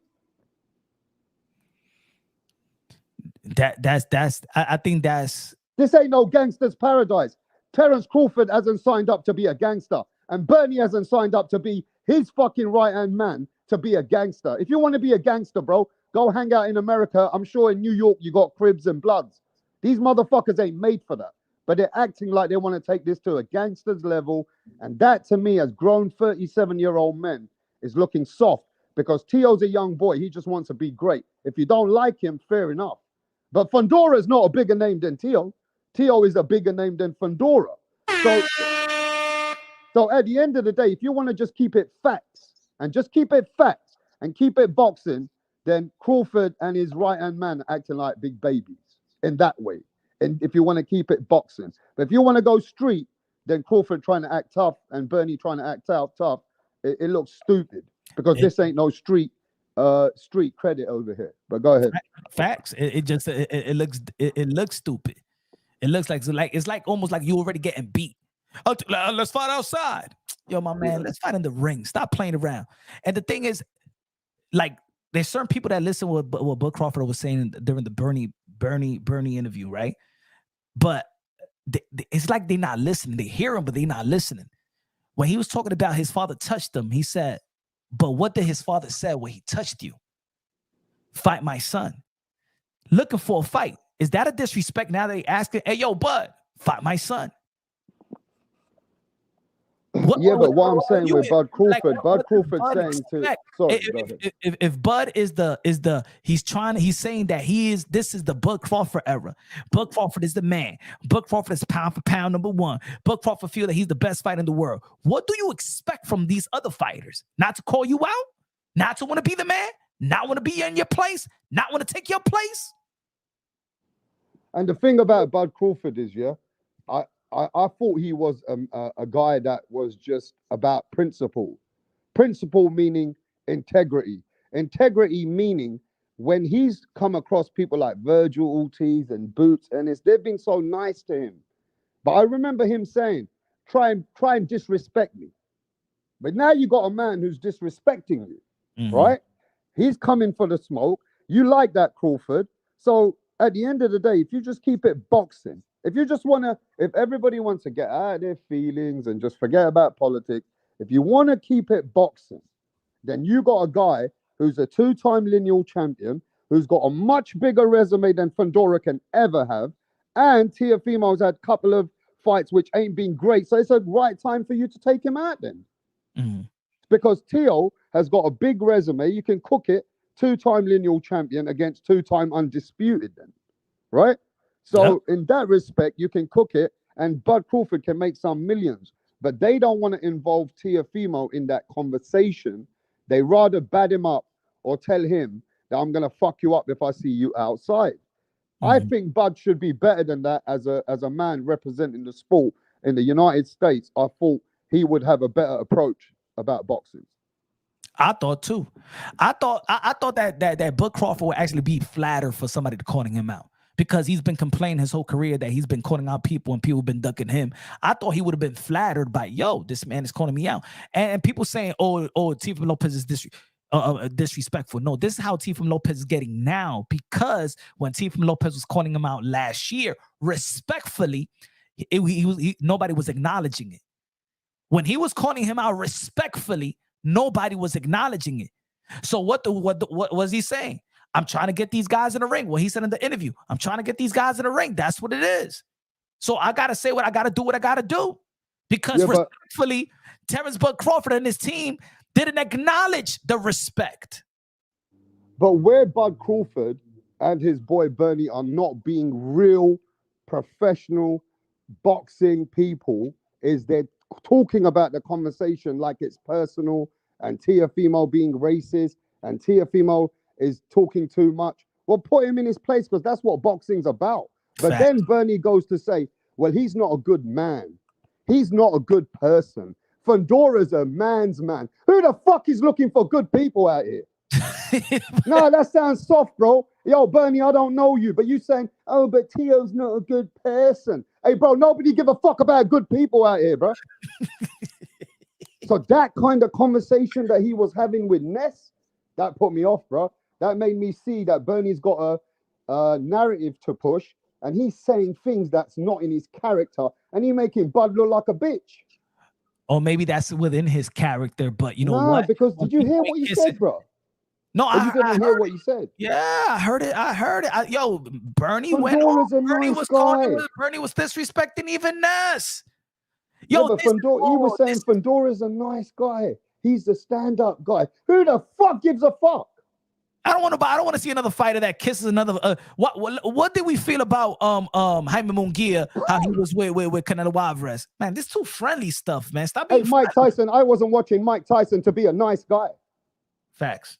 You know what I mean? I ain't watching boxers because he's got a better personality. And yeah, Fundora looks like he's very respectful. Man, we don't want to hear this dumb shit. Same thing what Ness said, and I'll tell Ness did smoke Bernie though.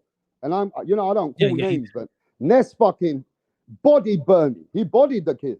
I'm gonna keep it real. He bodied him so hard because he even turned around and said to him, "You shouting out here for Fundora, but what has he done?"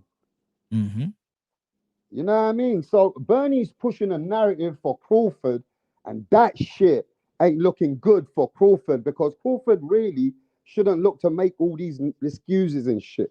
Just put it straight. You want to smash his face? You want to do Tio something? Then put him straight. Say, yo, we can fight.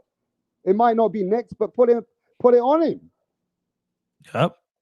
Put it on him. You know what I mean? You're treating Tio like he's a little kid, then show him.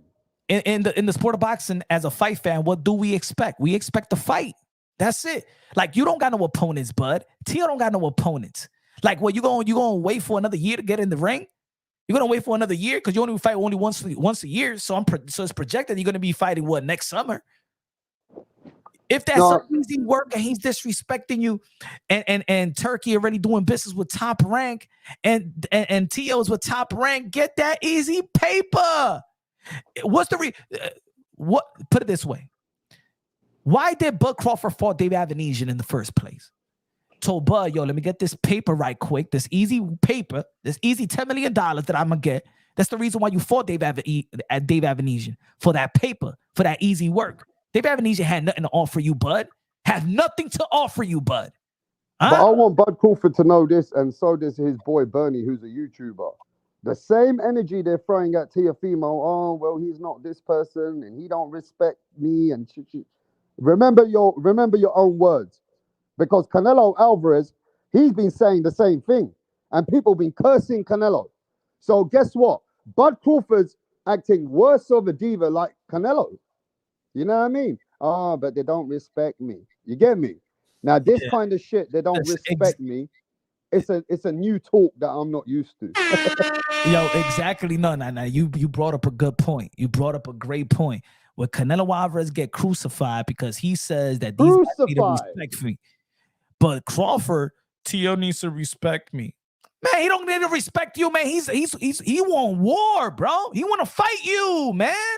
He'll respect you after. Just like in every fight we see, sometimes it's cordial. Sometimes managers and promoters make the fight happen. They don't even need to call each other out. But sometimes these fighters need to press the fight. Teofimo Lopez needed to press that fight with Lomachenko. If he didn't press the fight, that fight probably would never have happened. He pressed Josh Taylor. So Tio only knows one way The only way these guys really fight me the best is when I really call them out there, disrespect them. Because when I'm just saying, I'm going to move up and fight Josh Taylor, you don't acknowledge it. You're not a real pound. You're not a real undisputed when Josh Taylor told him that, trying to brush him off, right?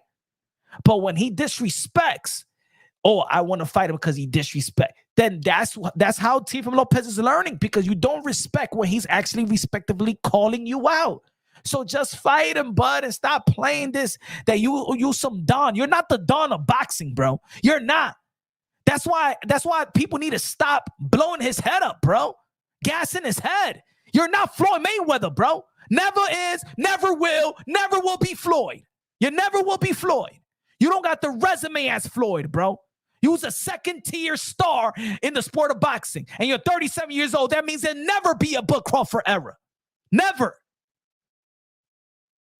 Enhance your legacy with a Teofimo Lopez. They got a legacy.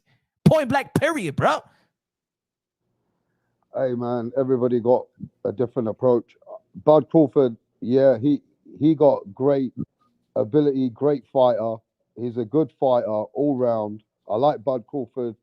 Teofimo, he got special attributes. He got special effects when he wants to turn it up. The better the competition, he's proved people wrong more than twice. So, I mean, look, at the end of the day, if we just keep it boxing, right? At the end of the day, anything outside the boxing is kind of like just taking away from the sport. What I'm saying is, if you're looking at Fundora, you're looking at what else is around you. If Crawford ain't getting no Canelo fight, then Teofimo Lopez is a real caller. He can make that fight because it's the next guy with the biggest resume and the highest accomplishments. And that's what boxing's supposed to be about. Ultimately, when Crawford's been going like he wants a bad TO up or do something to his dad because they're calling him out, that is looking now to me. That's the only thing now that's looking to me away from boxing, and that's not what we're about in boxing, bro. So, yeah, I think that everybody at one point in their life ever been disrespected by somebody. Well, they're disrespected by a friend, stranger, woman, even children, right? At the end of the day, there's a reason for the disrespect. So what Bud Crawford has to think about, his team, Bo Mag, Coach Red, Bernie, the whole team. Why is Teofimo Lopez disrespecting me? Why? There's always got to be there's a reason for something, right? Just think about it, Bud. Why is Teo disrespecting you? If you feel he's disrespecting you, why is he disrespecting you? Because he want to fight me. Boom. That's it. That's it. But the thing is like I said, I was saying at the beginning of the live, the disrespect is really not a disrespect. It's the respect. He's calling you out because he respects you, really. That's why. Teo want to fight Loma because he knows Loma is respected as a great fighter at the time. Am I beating you? I will be great. Me beating you, I will get more respect. Same way with Josh Taylor. Same way Bud when you won the Earl Spence. Same way Canelo won Triple G. Same as, it's the same thing. You brought up the nice talk, right? Did we give a damn that Floyd Mayweather was telling Manny Pacquiao that he was what was the racial slur that he told Manny Pacquiao before the Manny Pacquiao fight? We didn't care about if Floyd Mayweather was a nice guy. We didn't care about Floyd Mayweather. Floyd Mayweather was king. Muhammad Ali was not a nice guy. King. Mike Tyson was not a nice guy. King. What respect? You think that Mike Tyson got the Lennox Lewis with respect? He said y'all wanted to eat your child, your kids, bruh. That's how Mike Tyson got the Lennox Lewis fight. What you want? What more respect? No, what Bud Crawford he wants Teofimo Lopez to kiss his ass like Shakur Stevenson and Keyshawn Davis. That's what he wants. He wants Teofimo Lopez to be under him like this. No, he's not gonna do it. He wants to fight you, not be your friend, not spar with you, not go to training camp with you. He don't want that. No, you're not Canelo to him. For Teofimo Lopez, Canelo was a big bro. For you, Bud Crawford, you was a stepping stone. Now, what do you say to the people in the chat? I'm looking at the chat. Some guys are saying, but Bud Crawford don't like racist stuff. It's out of line. Isn't the whole boxing, anything goes in boxing? I mean, when people say, oh, Teo's being racist, what are you saying about that? Hey, yo, then whoop him. Uh-huh. Then whoop him. Didn't Danny Garcia's dad call Zab Judah certain things that he didn't like? It's just the way it goes, It was right? a slur. It was a slur. Put it this way. I'm gonna give you a personal, and I said this story a couple of times before in the past, right? So I used to adopt that type of beta mentality when I was younger. You know what I'm saying? I used to pull that victimhood card. I used to pull that. Yeah, I was like how many people are try to put that victim card. Oh man, you're racist. White people are racist and stuff like that, because that's the thing they try to drill in your mind when you're growing up in the hood. That is black and Latinos and everybody else is racist. That white people are racist. Everybody that's white has got to have racism, and that's how they try to make your mind feel, right, growing up. And when you get out of that mentality and you see what the media does and liberals does and stuff like that, trying to inflict this type of racism, they're trying to give you that type of an emotion from the past, an emotion from somebody else that's not even yours, but you adopt that type of emotion. So you have that victimhood card. Let me tell you this, right? To play in a basketball team, right? Basketball team. And we had Mark. Mark was a white dude, right? Mark was a white dude. And I regret what I did to Mark. Mark was white. The only white in the team, right? Is black. Most of my teammates is black. Couple of Latinos and stuff like that. Vic, shout out to Vic, Puerto Rican, Dominican, right? And me. The rest is black, and we got Mark white, right? And we was working on an inbound play. We was working on the play, you know what I'm saying, for the game tomorrow and things of that nature. So I'm playing defense on Mark. Mark couldn't get the ball. Mark is getting frustrated. You know what I'm saying? That he's pushing me off, right? He's pushing me off trying to get the ball. He can't get the ball. Even the coach is getting mad. Yo, Mark, get freed up, blah blah. They get the teammates is getting on Mark and stuff like that. We running this play and this drill, and Mark can't get the ball. He's the point guard, right? Mark try to, you know what I'm saying, when he's trying to get the ball, he shoves me with his elbow. I say, yo, Mark, if you shove me with the elbow, I'm gonna smack the shit out you, right? I got him. He got the ball. I steal the ball. We still working on the inbound play. He pushed me off, was mad because coach was getting mad at him. He pushed me off again, and I just went, boom, and I smack him. Open hand smack. My coach said, get out the gym. What are you doing? Blah, blah. Get out the gym and stuff like that. You know what I'm saying? You ain't practicing right now, but go to the locker room and stuff like that. You done for the day. Right? Boom. Later on, an hour later, coach see me in the cafeteria. He goes, yo, Eddie, go. Why you smack Mark? You know what I said? Yo, coach, I've been wanting to smack a white dude for a long time. He said, what? Why you ain't smack Glenn like that? I said, Glenn ain't disrespect me on the court. You know what I'm saying? But Glenn was the center, black. He said, why you ain't smack Glenn like that? I mean, why smack Glenn? Like, you know what I'm saying? I'm cool. You wouldn't smack. I'm like, nah, but that was ignorant of me. That's when I woke up. So I started thinking about it. I'm like, yo, why? I never had any a white person do anything to me. A white person never was raised. I never experienced a white person being racist towards me. I never experienced a white person doing me wrong. I never experienced none of that. All that was implemented by society. You know what I'm saying? Boom, after a couple of days went by and stuff like that, I got suspended for 2 games. I went back, cool, Mark, and I said, I regret that. That was the man ignorant. I'm like, damn, that's when I really woke up and why I'm mad at Mark. Why I felt that I told my coach like that with a smile on my face. I said, man, coach, I've been wanting to smack a white dude for the rest of my life. Almost like I'm doing it for the culture. You know what I'm saying?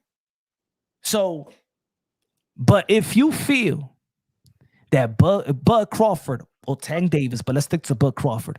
If you feel Teofimo Lopez was racist, then get in the ring, smack him up, and get paid for it.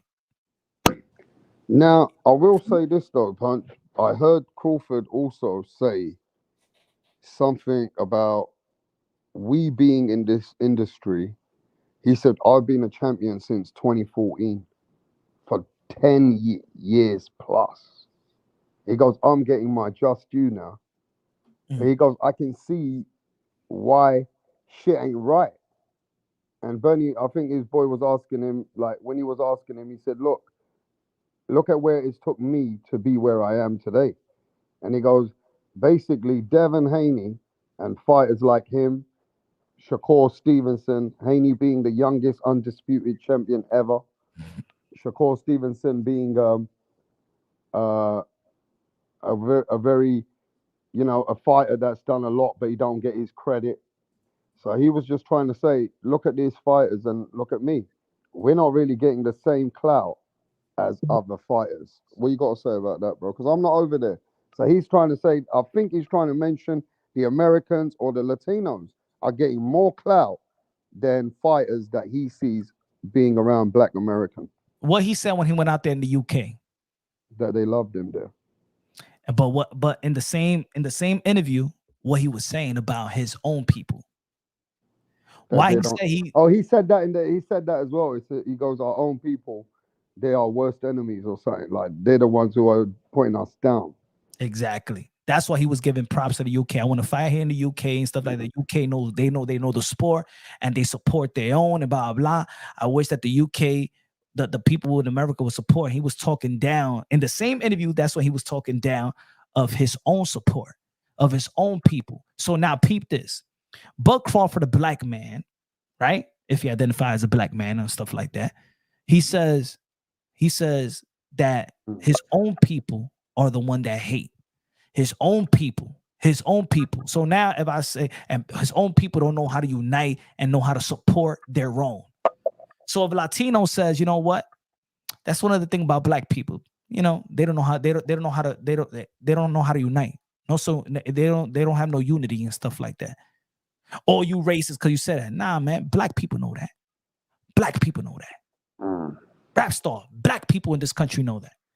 One of the cons within that rate, they don't know how to unite. And other races know that.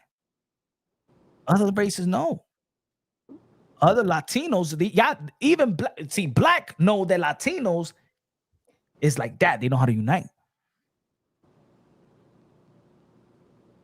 One of the good things about and it could also contradict myself in this sense, because one of the good things I like about Gervonta Tank Davis, even though I want Gervonta Tank Davis, I know I'm gonna come back around and you're gonna understand what I'm trying to say.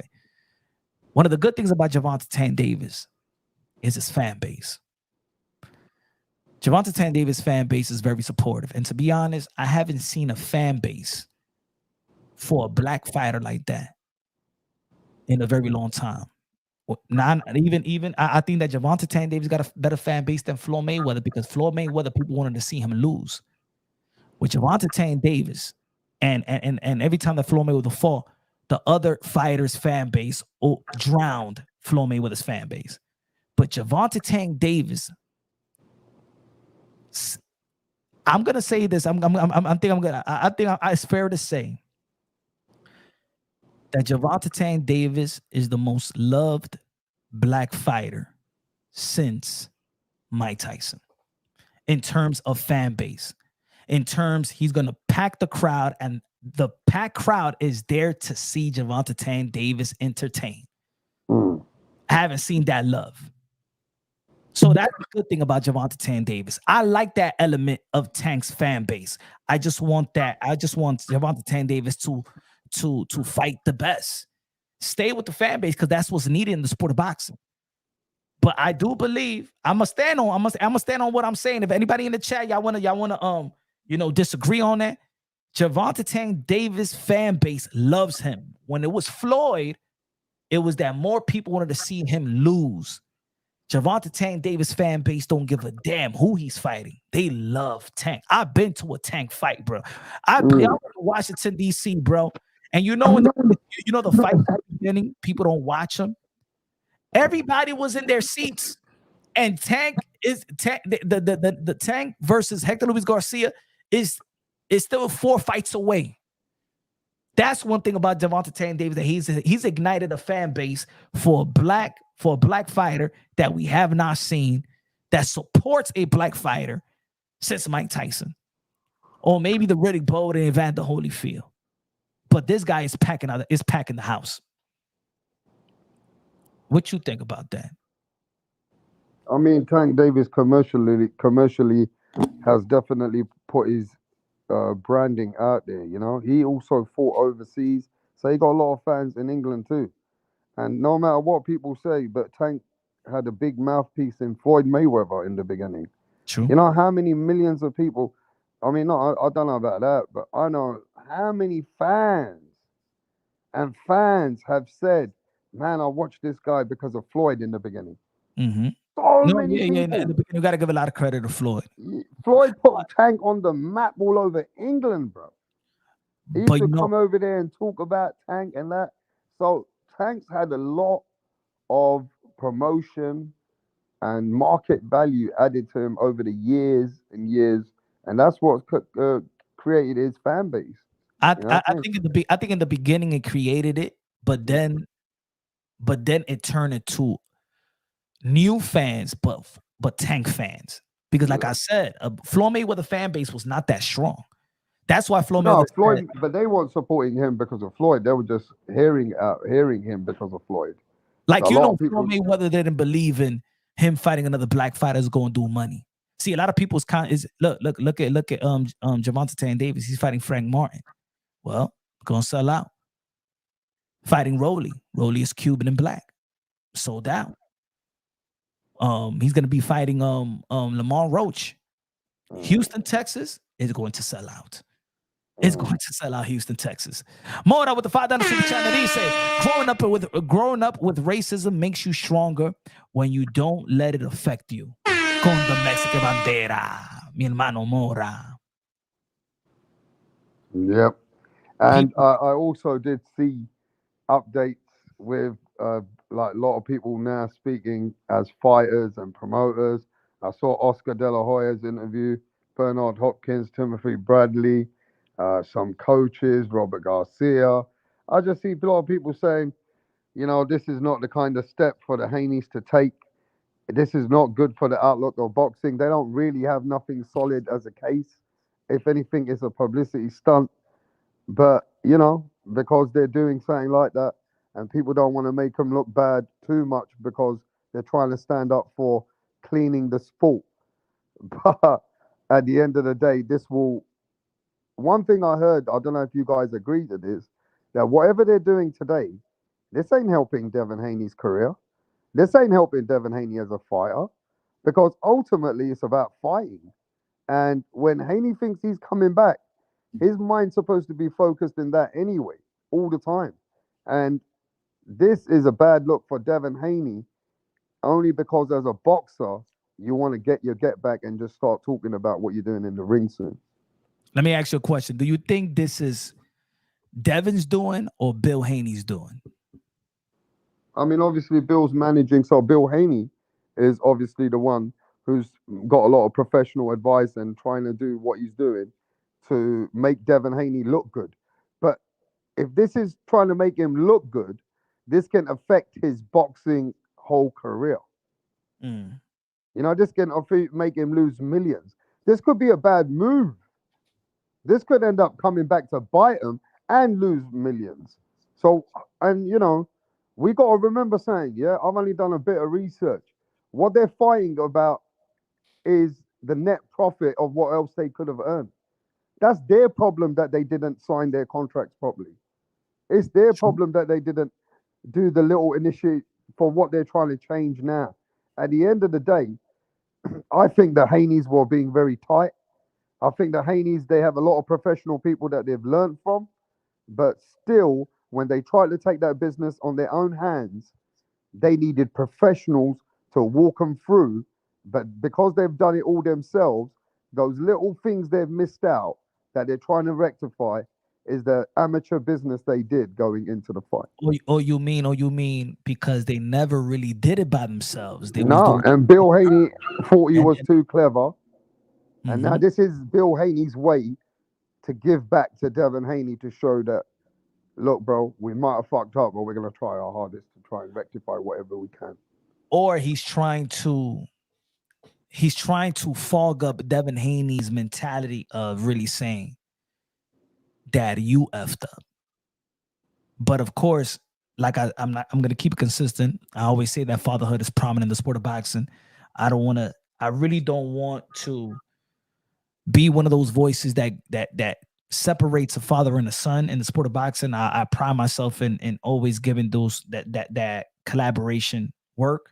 But just like I even say with the TOs, with the seniors and all the father trainers, I always say, man, at the end of the day, you got to do you got to do evaluations even after a fight, whether it's a win or lose. You know what I'm saying? You got to do a reevaluation or evaluation. And I think that Devin Haney really has to finally put his foot down. Not saying that I'm going to let go of my father. It's actually saying, you know what, Dad, you've been on the corner and I need you in the corner. But you're not giving me instructions, bro. And it's dating back to the Vasily Lomachenko, man. Matter of fact, if you listen to the instructions versus Jorge Linares, if y'all go back to that fight, Bill Haney was amping his son to knock out Jorge Linares. Go back to after, I think it was before the 6th round or after the 6th round. He's trying to, because Bill Haney is in social media and he's very transparent with boxing content creators and stuff like that. He used to be on here all the time. He's spoken to you a lot of times. He's spoken to all these boxing content creators. He always want to listen to what the people have to say. He sees the chat. He's probably listening. He's probably looking at this live right now. We know we used to call Bill Haney Candyman. You say his name 3 times, he's gonna pop up. Bill Haney knows the narrative of his son. The negative narrative is that he doesn't got no power. And for a father, that hurts. So you want to see his son, you know what I'm saying? You want to see his son knock out somebody to prove the people wrong.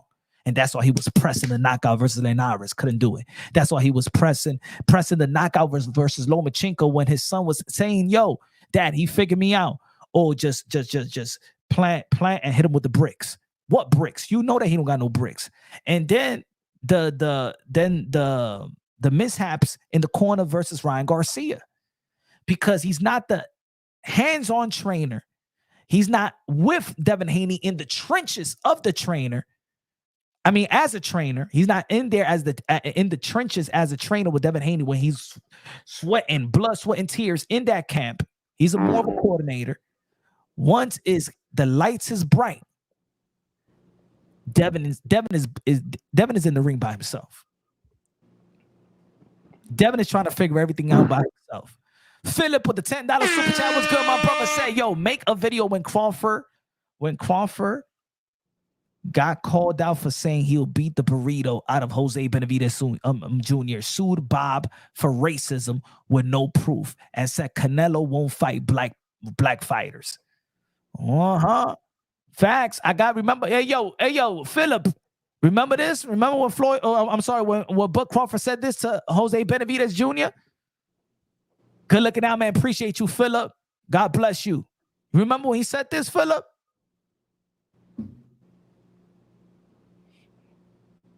I'm going to beat your ass. I'm going to get all them burritos out you, boy. Put your purse on it. Let's get some real ish going on, nigga. You can call Latino the N-word, but Latinos can't use the N-word right back to you, right? Funny, right? Some people be like, "Yo, Latinos can't use the N-word," but you could talk. But you could call. You don't want Ryan Garcia to use the N-word, but Devin Haney, you use the N-word towards Ryan Garcia. But I thought that the nigga word, the A word, was a form of what they say, the form of I forgot the word. Form of endearment. But when you talking Trish to Ryan Garcia, you be like, yo, nigga, shut up. Just like Shakur and Keyshawn, man, nigga, why you saying the nigga word? Does that make sense? Hey, yo, nigga, why you saying the nigga word? Nigga, what? Man, I'm going to call you nigga right back, motherfucker. But then they're going to say he's racist. Man, please. I mean, at the end of the day, though. Real out here. We keep it real. We keep it real. We keep it real. I said at the end of the day, though, ultimately, what fight? He said this dude is a pure clown. A clown on what? Clown on what? What happened? Which you getting emotion? What I'm saying? Y'all can't take what a Latino is saying. You getting emotion, King 908, or you saying that Bud is a clown? You saying I'm a clown or Bud is a clown? What you saying, King 908?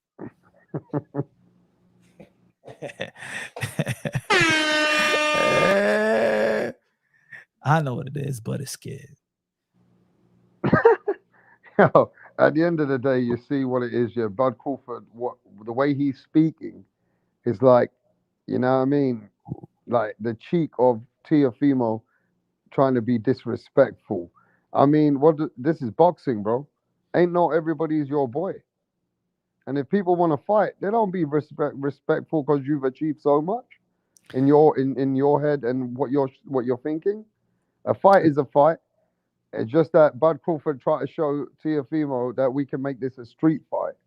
And for that, I think Bud's just trying too hard because that's not really what he's in this for. And that just shows that, you know what I mean, he's not practicing what he's preaching. So, you know what I mean? That's stupid, bro. Either keep it boxing and say, yo, Teo, you're being too loud, bro. You want this shit? I'm going to beat your ass in the ring. I'm going to send you a contract. Let me see you sign this contract. Yo, Spencer, he said punch, but ain't scared of so fight him, bro. So fight him. I think when Bud Crawford thinks about Teo, he be thinking of Teo like this. Fight me, Bud Crawford. Fight me. Come on, Bud. Come on, Bud. Which monkey is going to get the banana? Which monkey is going to get the banana? Plátano más duros.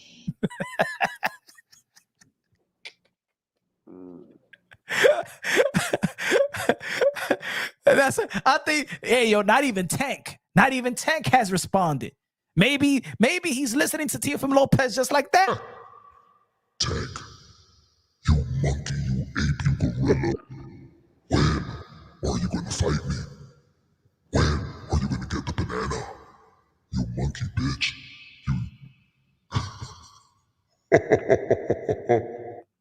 I think they scared of Teo. You're funny, Punch. Yeah, you're funny, bro. Hey, look, man. I don't think the monkey situation. Hey, yo, this guy says, yo, Teo is too disrespectful. He can't get the fight now. So they're saying, some people are saying, nah, bruh. Fight me now. I don't give a damn if I'm disrespectful. You're my bitch. I'll fight. Sign that fucking contract and fight me, Bud. Eat the fucking banana, you fucking monkey. Fight me now. Nah, you're not getting the fight, G. You're not getting the fight, bro. You don't know how to talk to me. You understand?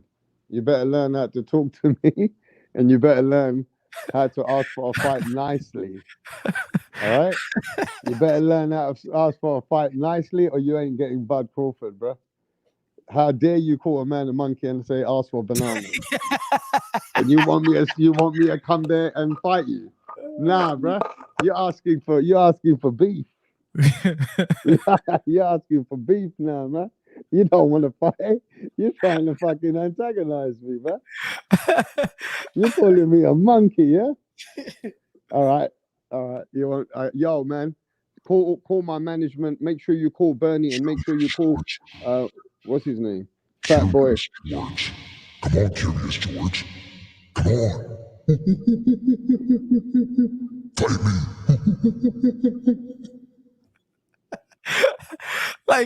like, yo, you gonna want Teo to keep on this? Like, just fight the man. Just fight him, Bud. Bud, fight him. I don't want Teofimo Lopez to go far. And then, see, put it this way. Look at this. Look at this. See, Senior is his dad, family member. All he wants is for you as his dad and trainer. They want you to fight. He said, I want you to fight my son, bro. I want you to fight my son. Beat the shit out of my son. I want to see who's going to be my son. You know? He wants you to fight his son. And you disrespecting saying he going to smack. See, Tio ain't saying nothing about nobody's family member. Yeah, but Bud's talking like he wants to get somebody to hit Tio, put a hit on him. He's talking like he wants to put a hit on Teofimo, man. That we want Tio off the streets. I wanna get Tio fucked up, bro.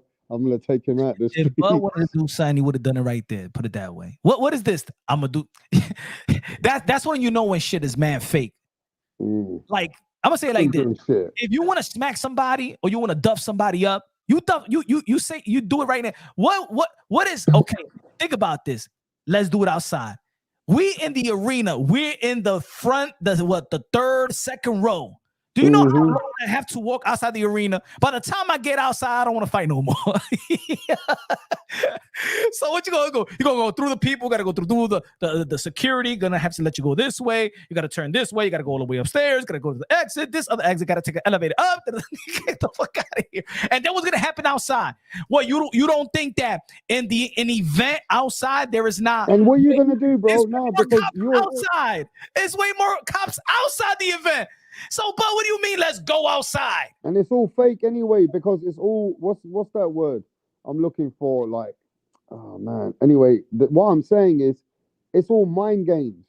Because Bud Crawford's best friend is fucking suing people. Fucking, you got Bud Crawford who tried to sue Bob Arum. What the fuck you think this is? What you think that Bud Crawford can really sit here and do something on the street? Shut the fuck up, bro. The man's worth 20 million. He's scared to lose everything.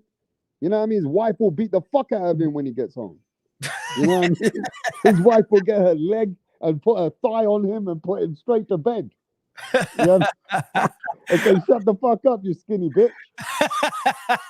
And sit here and look after the kids. Stop fucking giving it outside too much. Just because you made some money after Errol Spence and you got a big house, you think you got some big ego. Just start being a family quiet man with your fucking gap in your tooth. Ain't no woman want to see you. Stick with me. Yo, because one thing about Bud, he got no personality. Man can't even wear Gucci and look good. Yo, that's the thing about Bud. Yo, you want to really go there? He ain't got no swagger. That's why his stock ain't that big in America, bro. Because the guy just gets loved because of being a guy who's good in boxing. But the man got no swagger. His fucking taste in life, he doesn't look like he's bringing bright lights. If I bring Bud Crawford to one of my seminars, it don't look like he's bringing money. He just don't look like that guy, bro. The problem with Bud is his personality is dry and he don't move good. And unfortunately, it is what it is. We're living in 2024, bro. You don't see Bud Crawford with nice women, Ferraris and shit. Man sitting back. You know what I mean? So you don't see that life with him, bro. You look at other fighters, they got swagger. They still talk. They got the flavor. They can relate with people. But Bud Crawford's too dry. His personality too dry. And he's just got to face the facts. He's a man who got 12 kids with a fat woman. Just do your thing. No, you know what? I got nothing against that because I love what he's done. That he will stick with a family man. He got his big woman and everything's cool. But what I'm saying is, it ain't the limelights, bro. You ain't Conor McGregor even. Conor McGregor got style.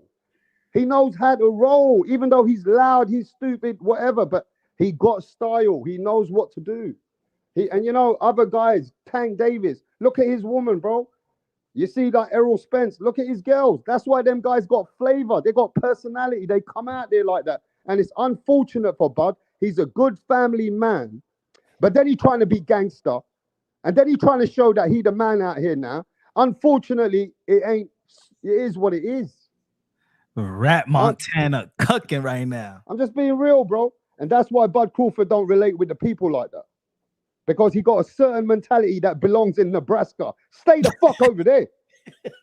Yeah, bro, the man don't connect with people around the world. Man's got a Nebraska kind of attitude. I don't even know. I've done some research. What's going on in Nebraska and America? They seem like an isolated state. Those motherfuckers don't know how to roll, bro. They're not like the Cali boys, the New York boys, even the people in Texas, bro. I've seen people all over the fucking America. But these people from Nebraska, bro, they're fucking fucked up. They think the world owes them everything. It's crazy out here. Ain't nobody trying to go fishing with alligators and stuff like that, whatever you be fishing. You know what it is, bro? The man's a good fighter, but he got no swagger, no banter. He can't play that. Bro, buy yourself a fucking big time cars and shit. The guy's got no flavor, bro. He ain't, what is he doing? He's got multi-millions. I don't see anything blinging around him. I just see the man come with a gold shirt with Versace standing next to Turkey Al Sheikh. Now he's moving. At 37, 40 years old, he's moving that flavor. I think he's angry. I think he's angry that he didn't get the big money. You know what I mean? Yeah, I mean, he didn't want to do no damn interviews when he was Top Rank. What did Bob Arum said that that with the money that he lost with Bud Crawford, he would have bought 7 Malibu mansions. And I'm just telling the truth. I know market value. I know what's present. I know what people want to see. And unfortunately, Bud Crawford's a good fighter. He's done a lot of hard work, but he just didn't bring the personality. He didn't bring that, you know, that larger than life. And I know he's burning because inside of him, he's looking at fighters like Manny Pacquiao, Floyd Mayweather, which made hundreds and hundreds of millions. You're talking about generation wealth. And this guy, that's why he talks shit about his own people. That the black people they don't support and stuff like that. That's why he's mad. That's why he's not fighting Teofimo Lopez. And he's been mad for a long time. Do you remember the David Evanesian fight? He turned around and said, all these fans and all my American fans and these niggas, whatever the way he talks in America, they're broke. They don't know what money is. So when you talk like that to people, I think he put a lot of people off because you see the problem is, you can play the bad guy or you can play the good guy. Am I right or wrong? Mm-hmm. He's in between both. He didn't know where to go. Yep. He don't know where to go. He didn't know where to go at one time. He got lost. He got lost in the sauce. Yeah, it's too late for him to figure it out. Yes. He was like he had the mentality is I do my thing in the ring. Like, nah, this is a business, bro. This is entertainment.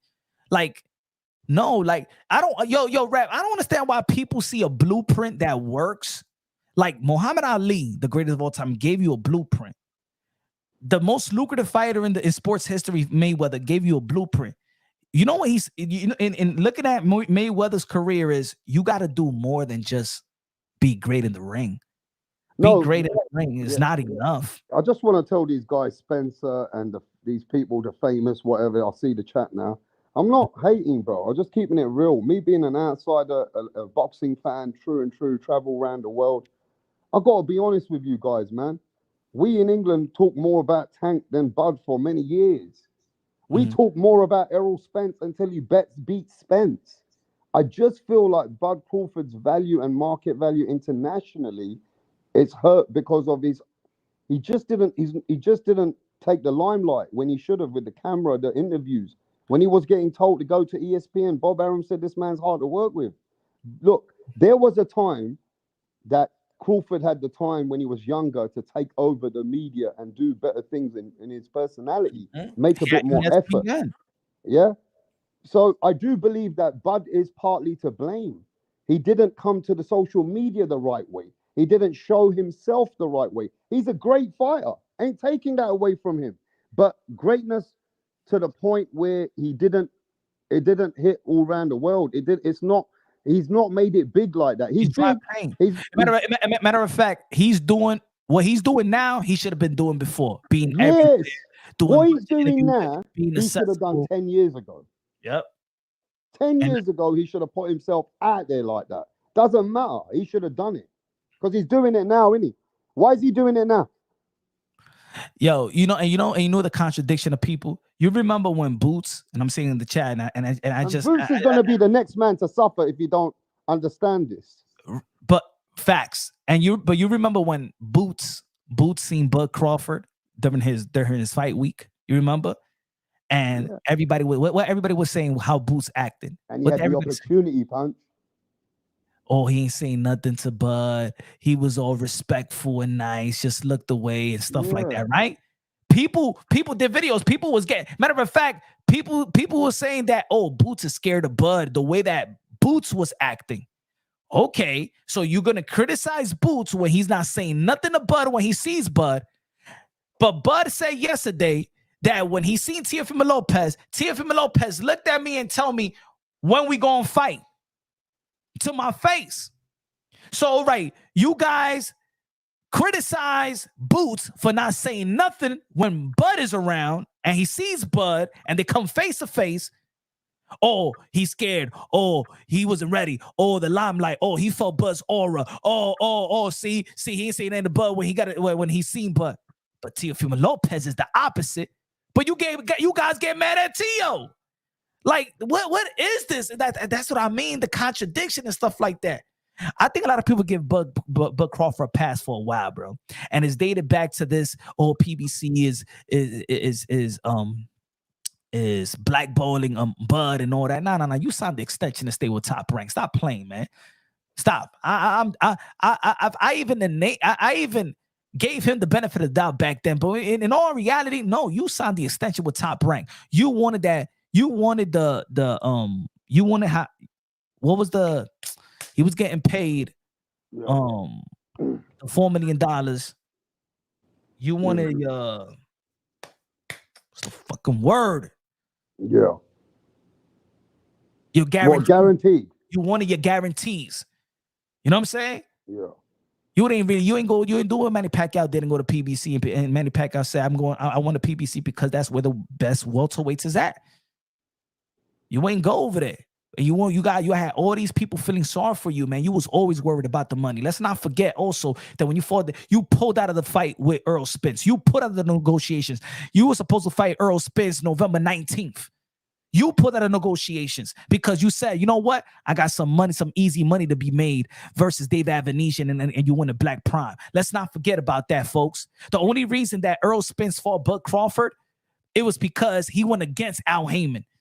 But in all reality, Bud Crawford, can you imagine if Bud Crawford would have lost to Dave Avenesian after trying to be greedy and stuff like that? Nah, go get your money.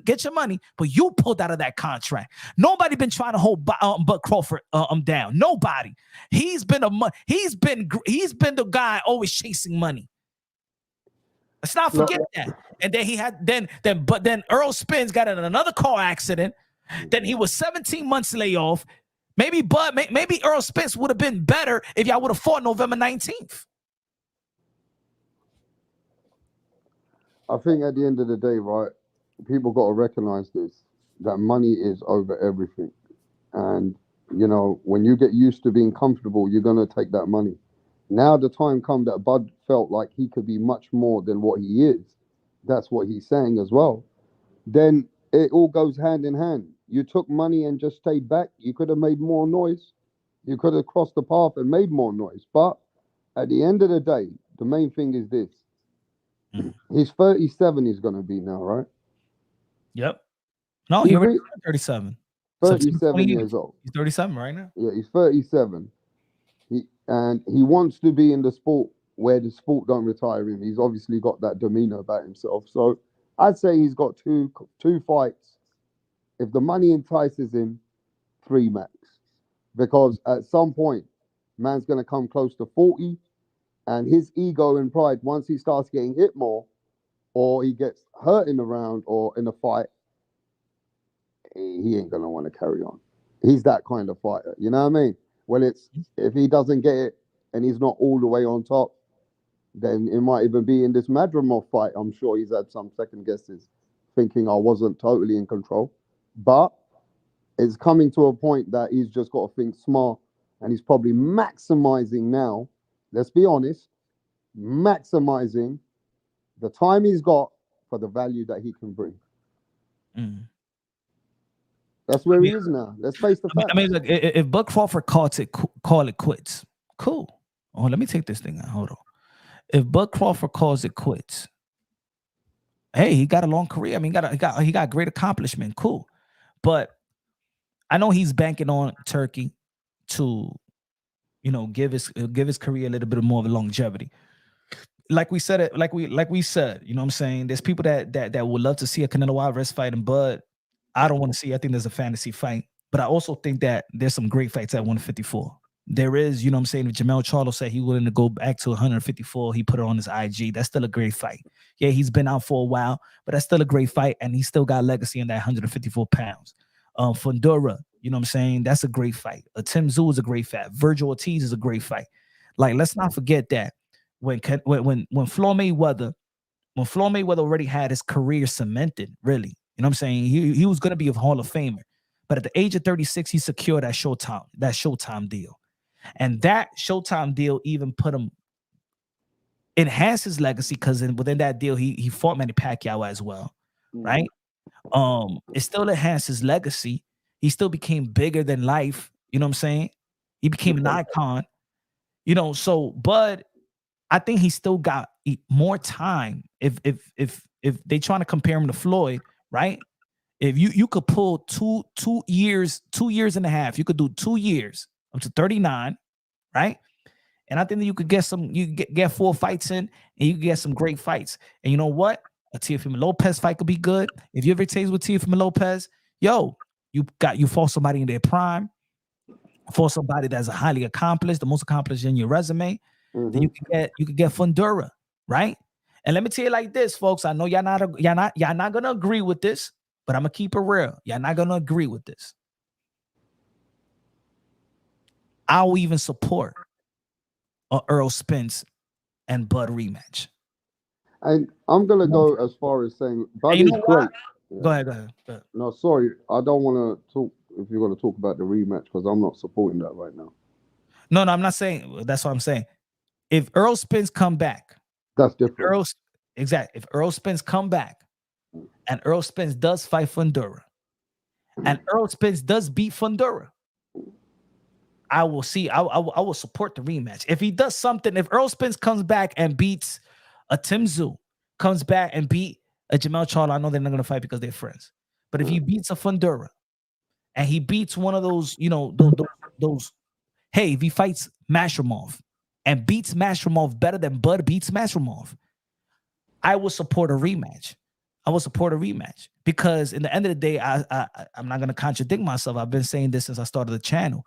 If you were undefeated champion and you lost the fight, you deserve to get your get back. Now, it doesn't have to be an immediate rematch, but if you was an undefeated reigning champion, one loss should not put you like in the back burner, like you forgotten and stuff like that.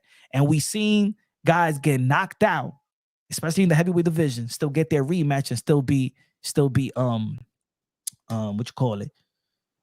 successful. We seen Povetkin and Dillian White. We seen that with Mike Tyson and Evander Holyfield. He wasn't successful, but he got his immediate rematch when he got stopped by Evander Holyfield. So I'm not asking for something that we never seen, and I'm not asking for something that there could be. You don't know. You don't know what a healthy Spence and a healthy at 154 could do. You don't know. Yeah, I'm not too hopeful on that though. All right. But what about this? If Earl Spence, they saying that he might go to the 160. He fights Lara. He beats Lara. Yeah, then it's different. Then Bud Crawford can move up to the 160, and for a rematch with Earl Spence, an opportunity for him to become a 5-division world champion in time. I'm not hopeful with all the layoff and where he is with Spence. True. Because I'm just saying there's some fights. Listen, I'm also a boxing analyst and a pugilist with the way I've watched the sport for many years. And I also have come to terms knowing what other fighters have done and where Bud Crawford really is. I ain't going to go too much about this point. Why I can never compare Bud Crawford to Floyd. Never in his life. Hold your thought. I'm sorry. Let me get this cash app. Hold your thought. My phone rap. Good looking out, Jose, with the $5 cash app. Good looking out, my brother. He said, for Canelo, will get no credit. T.O. does the job. Facts. Let's go. Bud versus T.O. Good looking out, my brother. Appreciate you. Yeah, but I just want to say this, right? With the Floyd Mayweather, the fighters that he fought, even when he fought an Oscar De La Hoya, I mean, forget about all the greats he fought, like Diego Corrales when he was unbeaten and went up in weight and beat a 6-foot guy showed people he can deal with people in different ways. When he fought even that Oscar was better than Spence. Mm. And not to mention when Floyd fought the Cottos, the Shane Mosleys, and Manny Pacquiao even at that time, and many other fighters, that takes a lot out of you. But Floyd was so great that he could keep going with knowing that he fought great opposition after great opposition. I would have liked to see how Crawford would have lasted in the era of fighting 6-7 names like that, Punch, to get to 37, like Floyd, and still have a pretty face.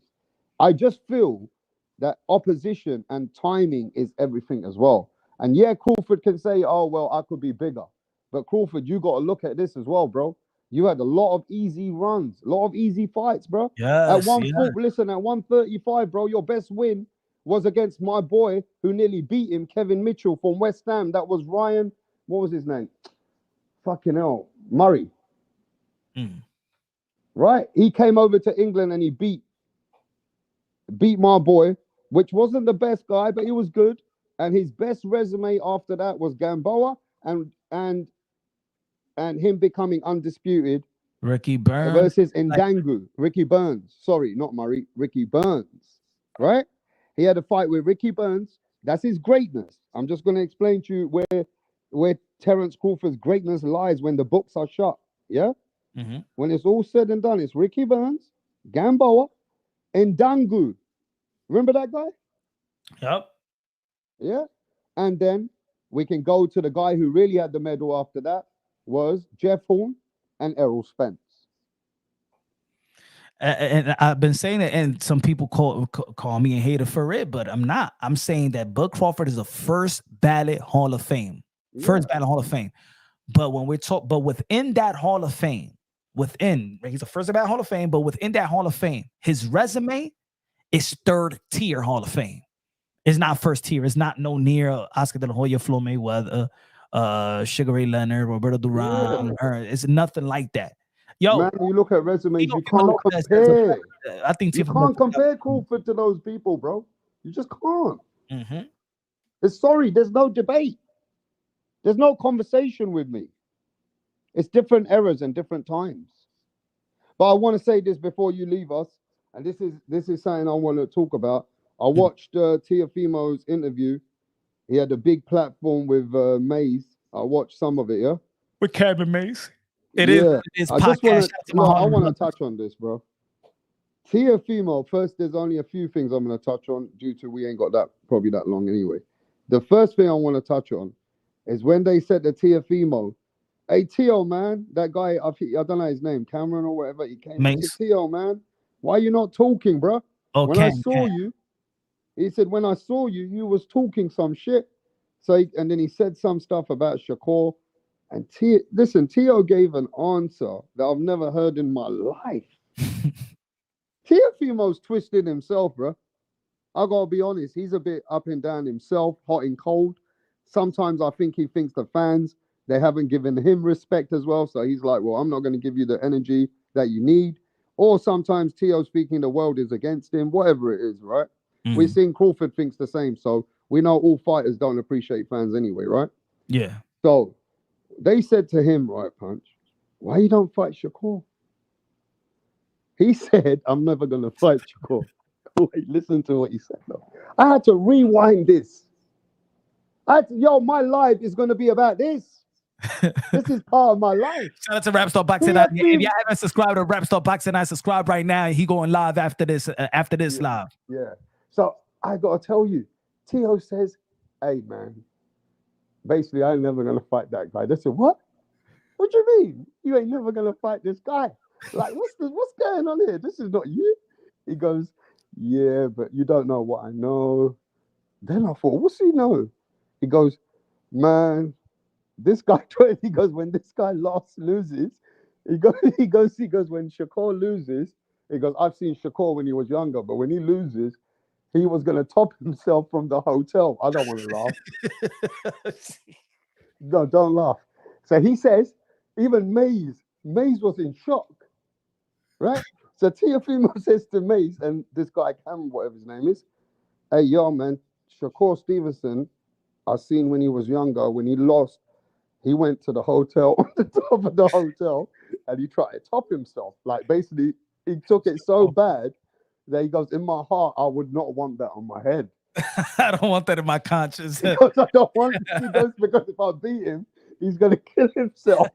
Yo, I don't want to laugh though, but at the same time, Punch, I've never heard of anything like that in my life.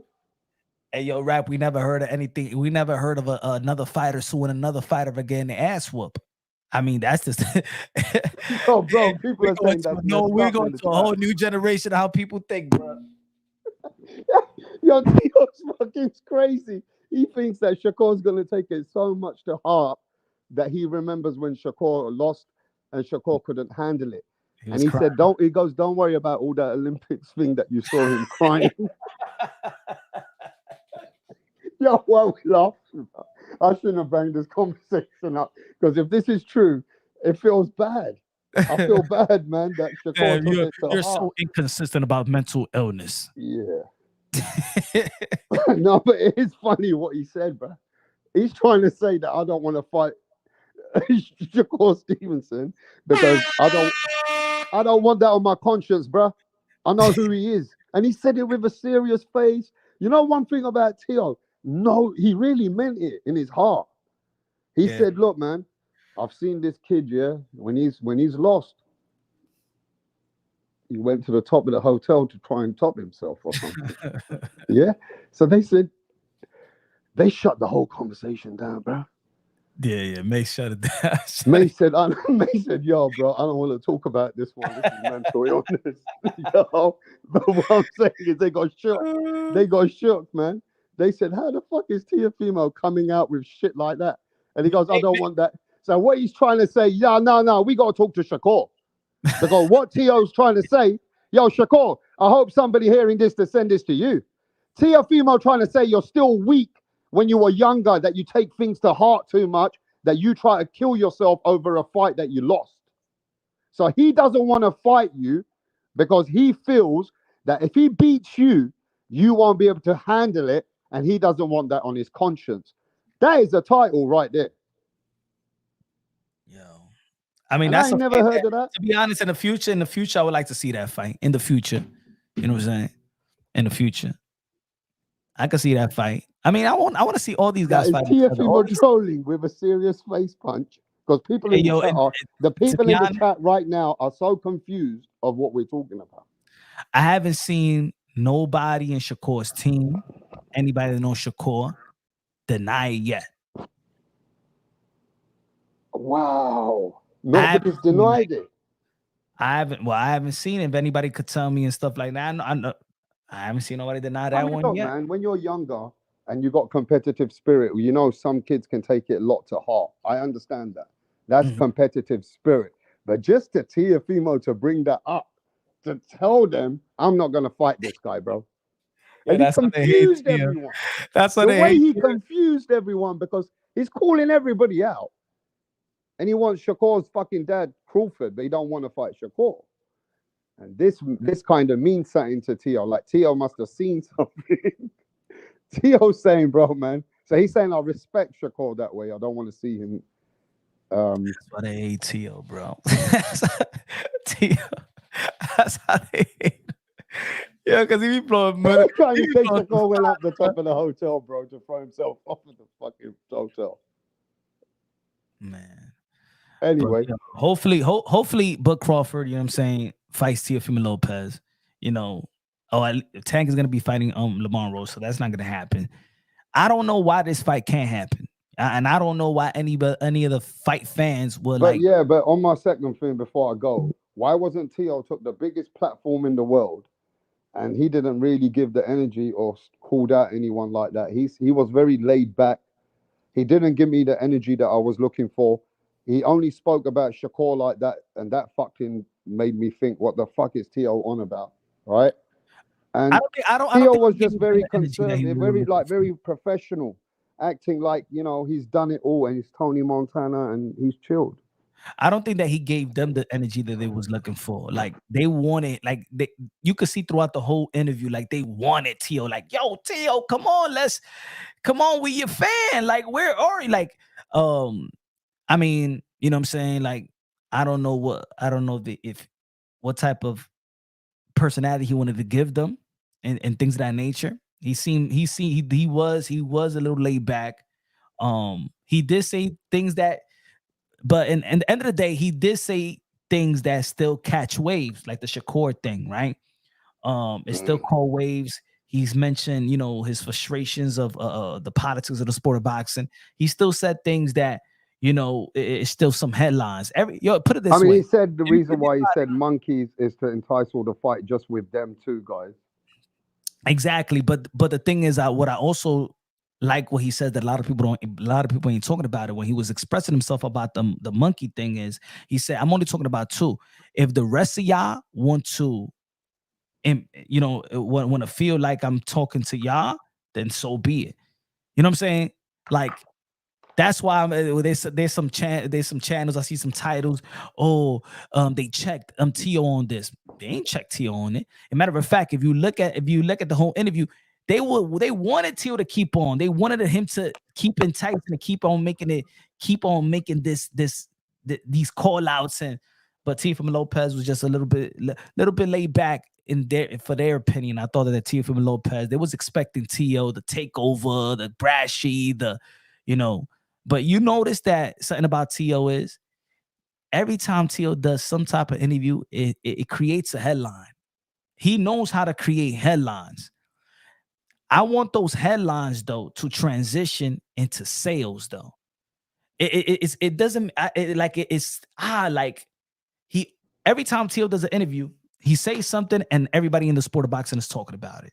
You know what I'm saying? Whether he's talking about Bud, whether he's talking about Subir Matias, whether he's talking about Devin Haney, whether he's talking about Ryan Garcia, whether he's talking about Top Rank, his network, whatever. Everything, every time he speak, it creates some type of wave, and you may 80% of the people may not like it, but it creates conversation, takes that energy into the box office. I don't know why it's not transitioning into the box office. I don't get it. With a guy that talk a lot, that does have a lip, you know what I'm saying, and creates headlines, I don't understand why, But maybe, you know what I'm saying, with the help of Canelo Alvarez and Eddie Reynoso and that fan base, maybe they could, because of Honduras, shout out to Honduras, but they're not a boxing fan base. You know what I'm saying? It's not like Mexico. It's not like Puerto Rico, But anyway, like I said, man, different things, man. You don't even expect to hear things like these fighters, what they're talking about these days. I think fighters are in a different planet now. They will say certain things that are just in them. I don't know, man. I think nowadays it's different, bro. It's different to where people used to have a filter. You know what I mean? There's no filter. And when it's no filter, people take it out of proportion, you know what I'm saying? Or whatever it is. But anyway, it's good interview for him. Good for him to be on those big channels. But did he do himself a bit more justice on the channel? Did he give himself the limelight that armed the man? It didn't. In that channel, probably not, but he still created a headline where everybody else is doing videos about it. You feel me?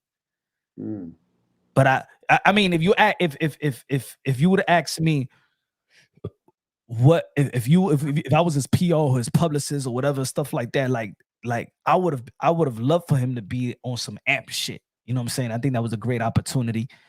Everybody is from New York. Like everybody, that's the energy. Cam talk shit, Mace talk shit, Teal talk shit. It should have been like the way that when I first saw the thumbnail, right? I said, oh, this is gonna be crazy. As soon as I saw the thumbnail, and then when I saw it, was like, okay, it was a decent interview. But it was a damn, like, like I was feeling like Cam was feeling. Come on with a takeover. Like, I mean, talk your let's shit, go, bro. baby. Let's go. Talk your ish, baby. You know what I'm saying? New York, like let's go. But I think he don't like bouncing to the beat like that. Hey, you know what I'm saying? Sometimes people don't wake up feeling hype. Sometimes people don't feel that feeling hype, it's almost like if you're a funny dude and you're a funny dude every day with your crew, right? And then You just feel like being quiet, like, and then people be like, "Yo, is something wrong with you?" I'm like, "Nah, I'm not nothing wrong with you. What the fuck you want me to entertain you every time I come to work?" You know what I'm saying? Like that type. Like maybe he ain't feel it. Maybe it was too late. Because I know it showed in the morning, but they usually do their interviews in their set at like around 11 or 12 a.m. in Vegas. So it's also late too. I don't know. He did seem it was more of a laid back, probably too laid back for them. And you got to recognize something about when I've done some, bit of history in boxing and stuff. Boxing is a sport that everybody who's got skills or can participate at a high level does not mean mentally they can deal with it at a high level. Problem with boxing is you've got fighters and characters that if sometimes when things are going your way, you're good. When things are not going your way, you get injuries or certain things that mentally happen to you. You take things too much to heart and shit. Like Devin Haney, that fight he's took with Ryan Garcia. I kind of understand the characters now. After Teo saying that Shakur, he can't take a loss. When I saw him, that it kind of. I hope it's over exaggerated what he said because, him saying that Shakur went top of the hotel and tried to top himself. Okay, but some people, they got this thing about them, when things are good, they're good, but when you lose, it's not for everyone mentally, and that's why I reckon Devin Haney as well. It's hurt him mentally in the outcome of how the fight went on physically to him. Therefore, what he's going through, only anybody will know. Nobody will know that because that's somebody who's either, it's like I said, different characters. The way these fighters are moving, it's just weird, man. Everybody's just talking. Oh, he's not this person. He got nothing to offer me. He got nothing, man. Please, Teal got everything to offer you, bud. He got, what he got to offer? The same shit he looking for. Teal looking for legacy, but Bud is looking for money. If just like you fought Dave Avenesian, you fought him for 10 million. What? You thought it was an easy fight to fight Teofimo Lopez, but at least this time you'll get credit for beating Teo because Teo is the most accomplished fighter on your resume. See, with Dave Avenesian, you're just fighting Dave Avenesian.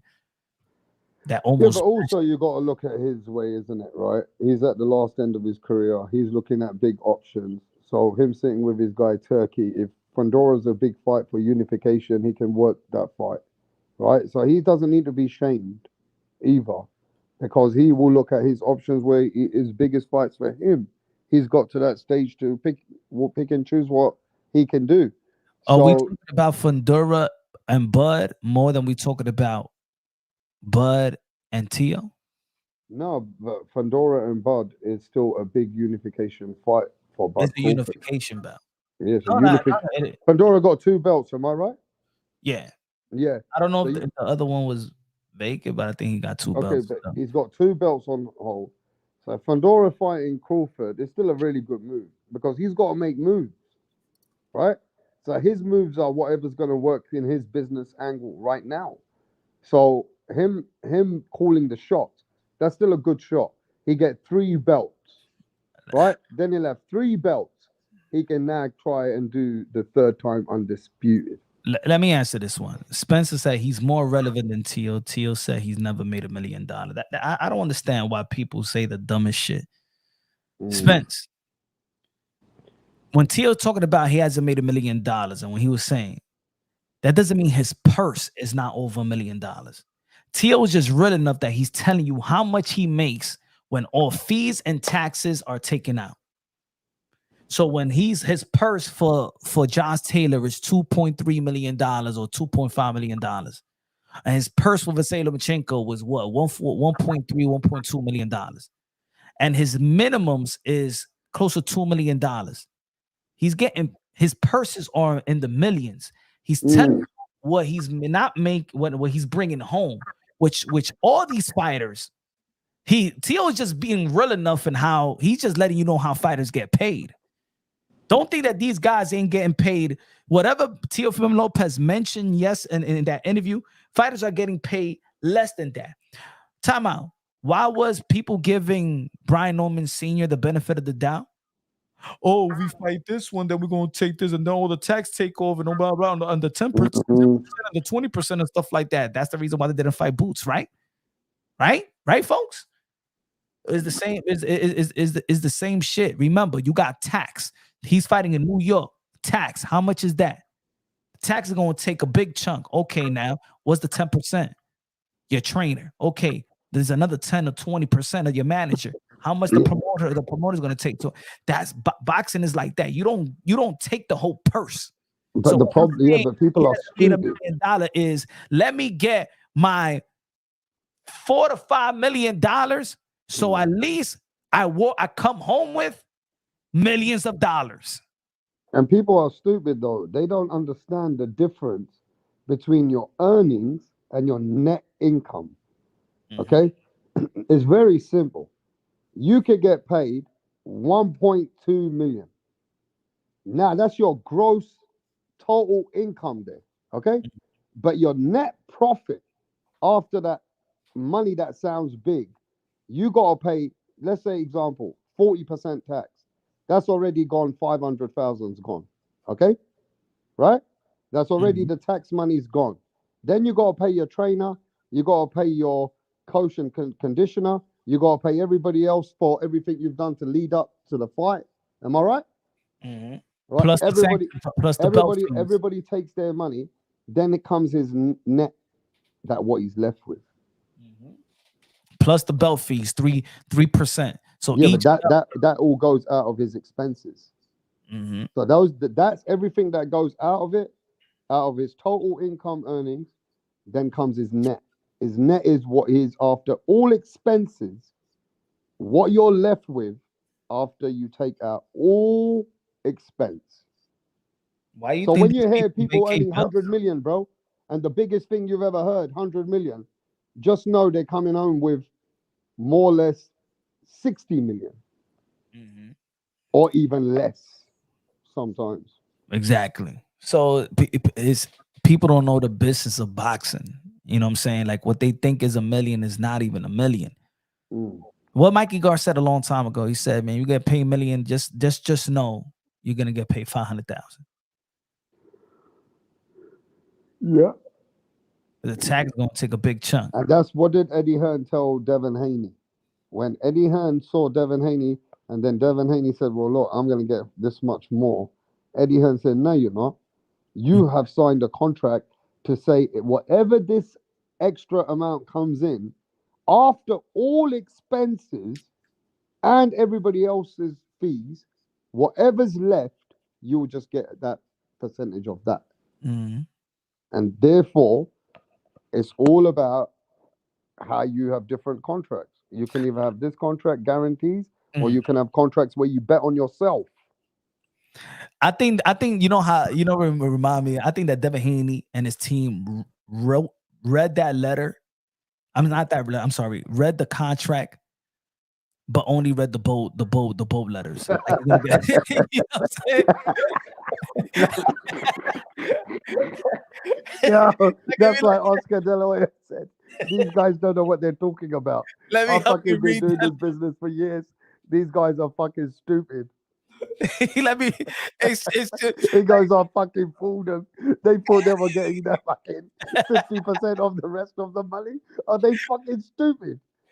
He goes, he must, you watch. Oscar De La Hoya is going to say, you think I'm stupid? Do you know how much it costs for Oscar De La Hoya's charges are? He's going to fucking give him a letter. Oscar De La Hoya's charges are 59% of that money. We're in losses, you cunt. Yo, he's like, don't worry, we're gonna. Oscar De La Hoya is gonna show him losses punch. He said you're gonna get mad money in the back end. You don't need the guarantee. We're gonna do the same thing we did earlier. Oscar De La Hoya is gonna show him losses, bro. He's gonna show him watch. What's his girlfriend's name? What's his girlfriend's name? Haley. Oh damn, I forgot. What's his girlfriend's name? Somebody in the chat. Tell me his girlfriend's name. Holly. Okay, Holly. Holly cost 1 million every time she sit on the fucking chair to sit and watch the fight. That's going to be on Oscar De La Hoya's expenses. Yeah? Devin Haney fucked up. He thought he signed a major contract, but he's dealing with Oscar De La Hoya. And shit like that. Like when you first finance your first car, you just looking at the phone. Yeah, Oscar De La Hoya's chauffeur cost 150,000. That's why they crying over that million that Oscar De La Hoya got. We suing Oscar De La Hoya for that $1 million that is supposed to be damages for us. Get the hell out of here, bro. Oh, by the way, I spoke to Rick about that quickly. I know some either, but he made sense on this.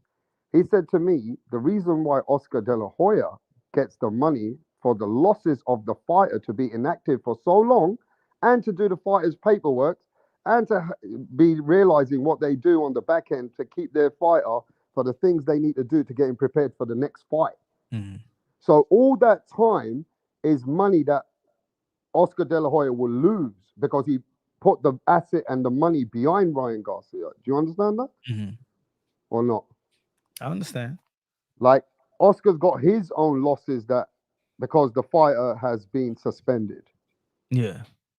So that's why he got the damages. That's why he got the. So you know what Devin Haney's trying to sue for? Trying to get another 100 grand or something. What are you gonna get out of the million, bro? This guy's a sad story, bro. That's sad. The weakest move in boxing history, bro. What are you gonna get out of Oscar De La Hoya's million? Yeah, I'm gonna say it like this, man. The only thing that keeps Devin Haney relevant, to be honest, bro, is Bill Haney. So Bill Haney has done a wonderful job for being his lip. You know what I'm saying? Because if Bill Haney don't talk and Bill Haney, I think Bill is actually more entertaining than Devin. To be honest, if I had to pick one who will stay in boxing, I would entertain Bill. Like I think Bill is funny. You know what I'm saying? For the most part, you know, he is DHP. He is DHP. I rather listen to Bill Haney than Devin Haney's interviews. To be honest, I think I could learn more from Bill than I could learn from Devin. You need that in boxing. Not everybody going to be like. Not everybody is. You need these type of characters. And Bill Haney is just a character. I mean, like minus them suing, because I think that's the weakest move. I thought that Bill was some type of OG in the streets, man. I thought you from Oakland, man. You from San Francisco, Full House, San Francisco. You was with Michelle, Jesse, Danny Tanner. You're from San Francisco. You ain't showing no type of G suing Ryan Garcia and Oscar De La Hoya. I mean, Oscar did say though, they're like, this is clown shit. That Devin Haney is basically a shot fighter. I don't know about that, but he's just basically saying that Haney's mentally done, like in another way. Like he's done. I mean, with this attitude and the way they're going, if Devin Haney comes back in boxing, there's going to be big expectations.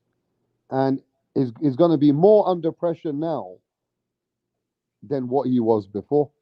Mm-hmm. So he's going to have to perform. If he has a bad performance, I don't know, man. I don't know, because Devin Haney was a big name. He's been a big name. He's been a big up-and-coming name.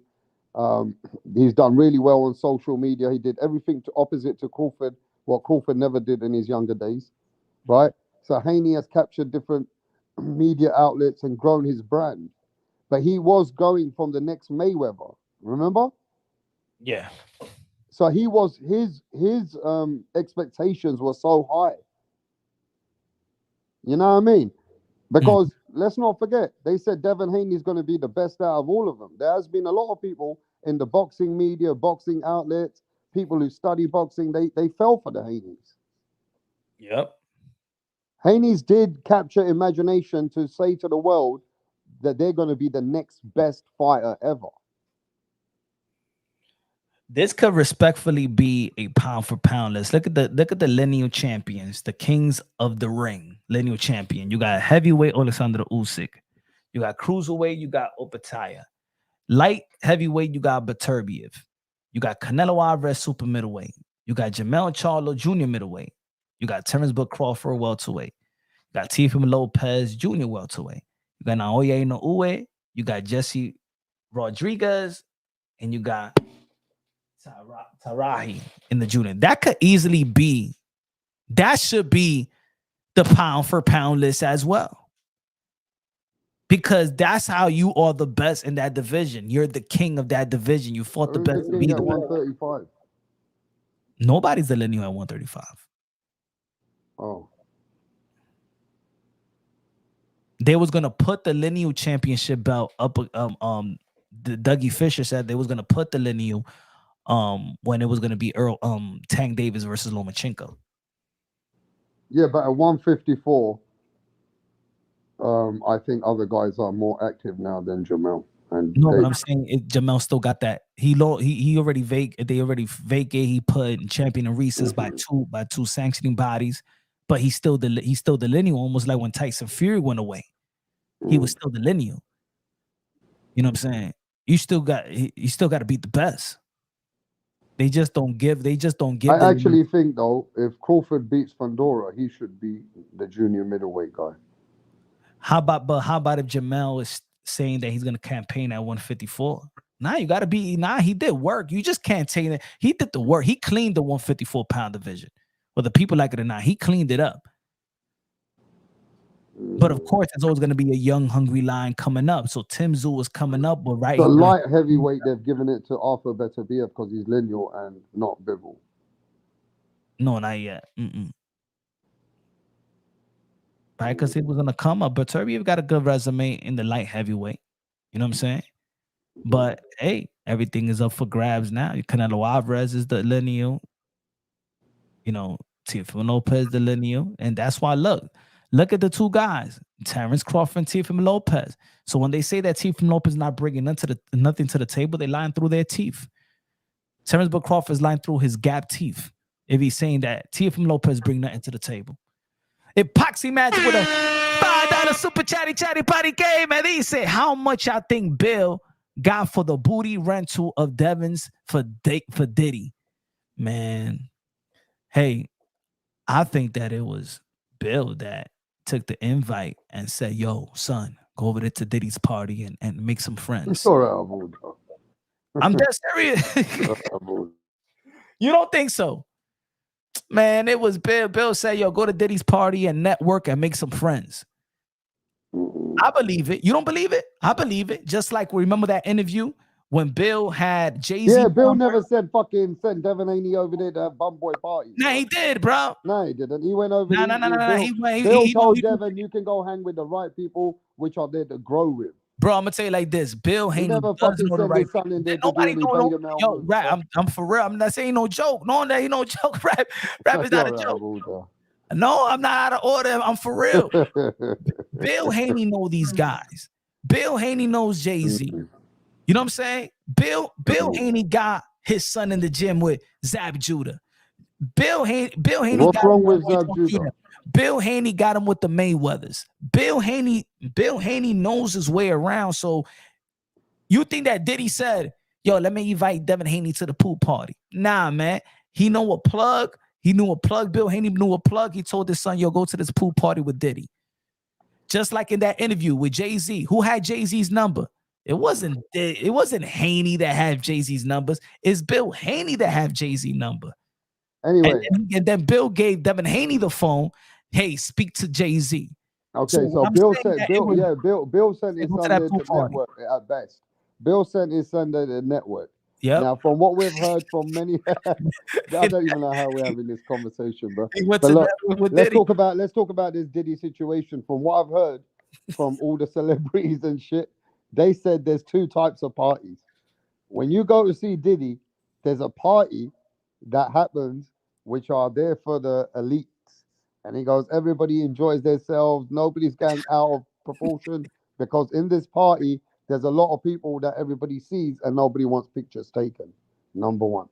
He goes, that party, when it finishes, he goes 95% or whatever the pitch celebrities were saying at Marlon Wayans or whatever these people have been saying. I'm just taking clips from everywhere, right? Mm-hmm.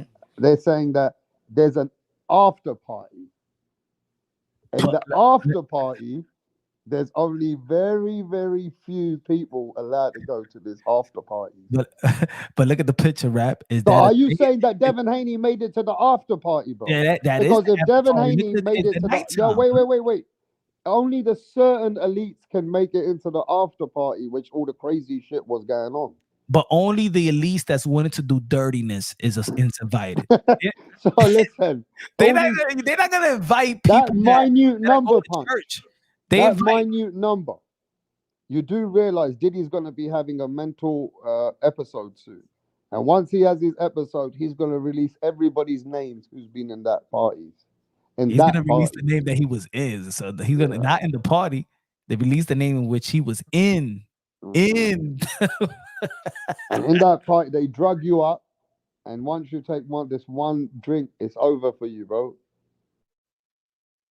Yo, look at it was look the party. That's when everybody left. People. Look. That's how Diddy was It's controlling night. people. I'm sorry, is in the nighttime. That's when everybody left the party, and is Devin Haney and Diddy taking a picture, and they was all glistening and stuff like that. I was glistening in the water. I was glistening in the water. You remember that? My large stand-up? You're funny, bro. I remember when you used to drop in the water, you pop right back up and you shake your head like this. Look at these guys. Bill gave consent. Yo, you guys are sick. They're saying Bill gave consent to Diddy. Shut He did. the fuck up. Shut up, bro. He did. He wasn't even. He wasn't. Was he over 21? Yeah, you guys are sick, bro. You guys are sick. Come on, man.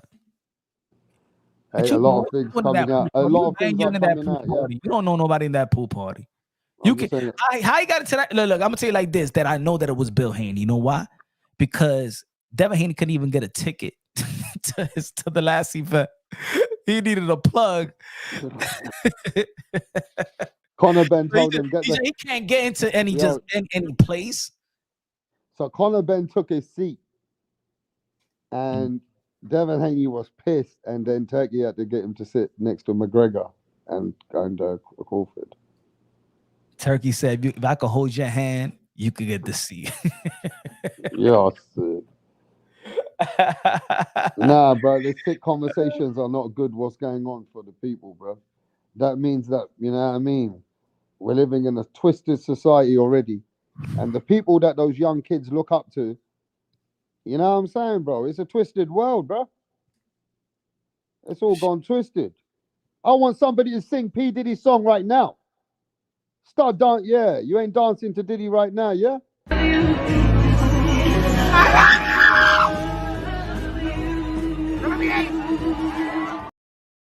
A lot of people love that P. Diddy music, Bad Boy Records. You can't separate both.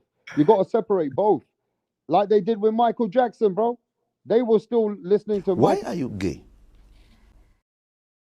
At the end of the day, the person and the artist, that you have to separate that, because the music they did, that's the talent they got. Lesbian? Homosexual? How can I describe you?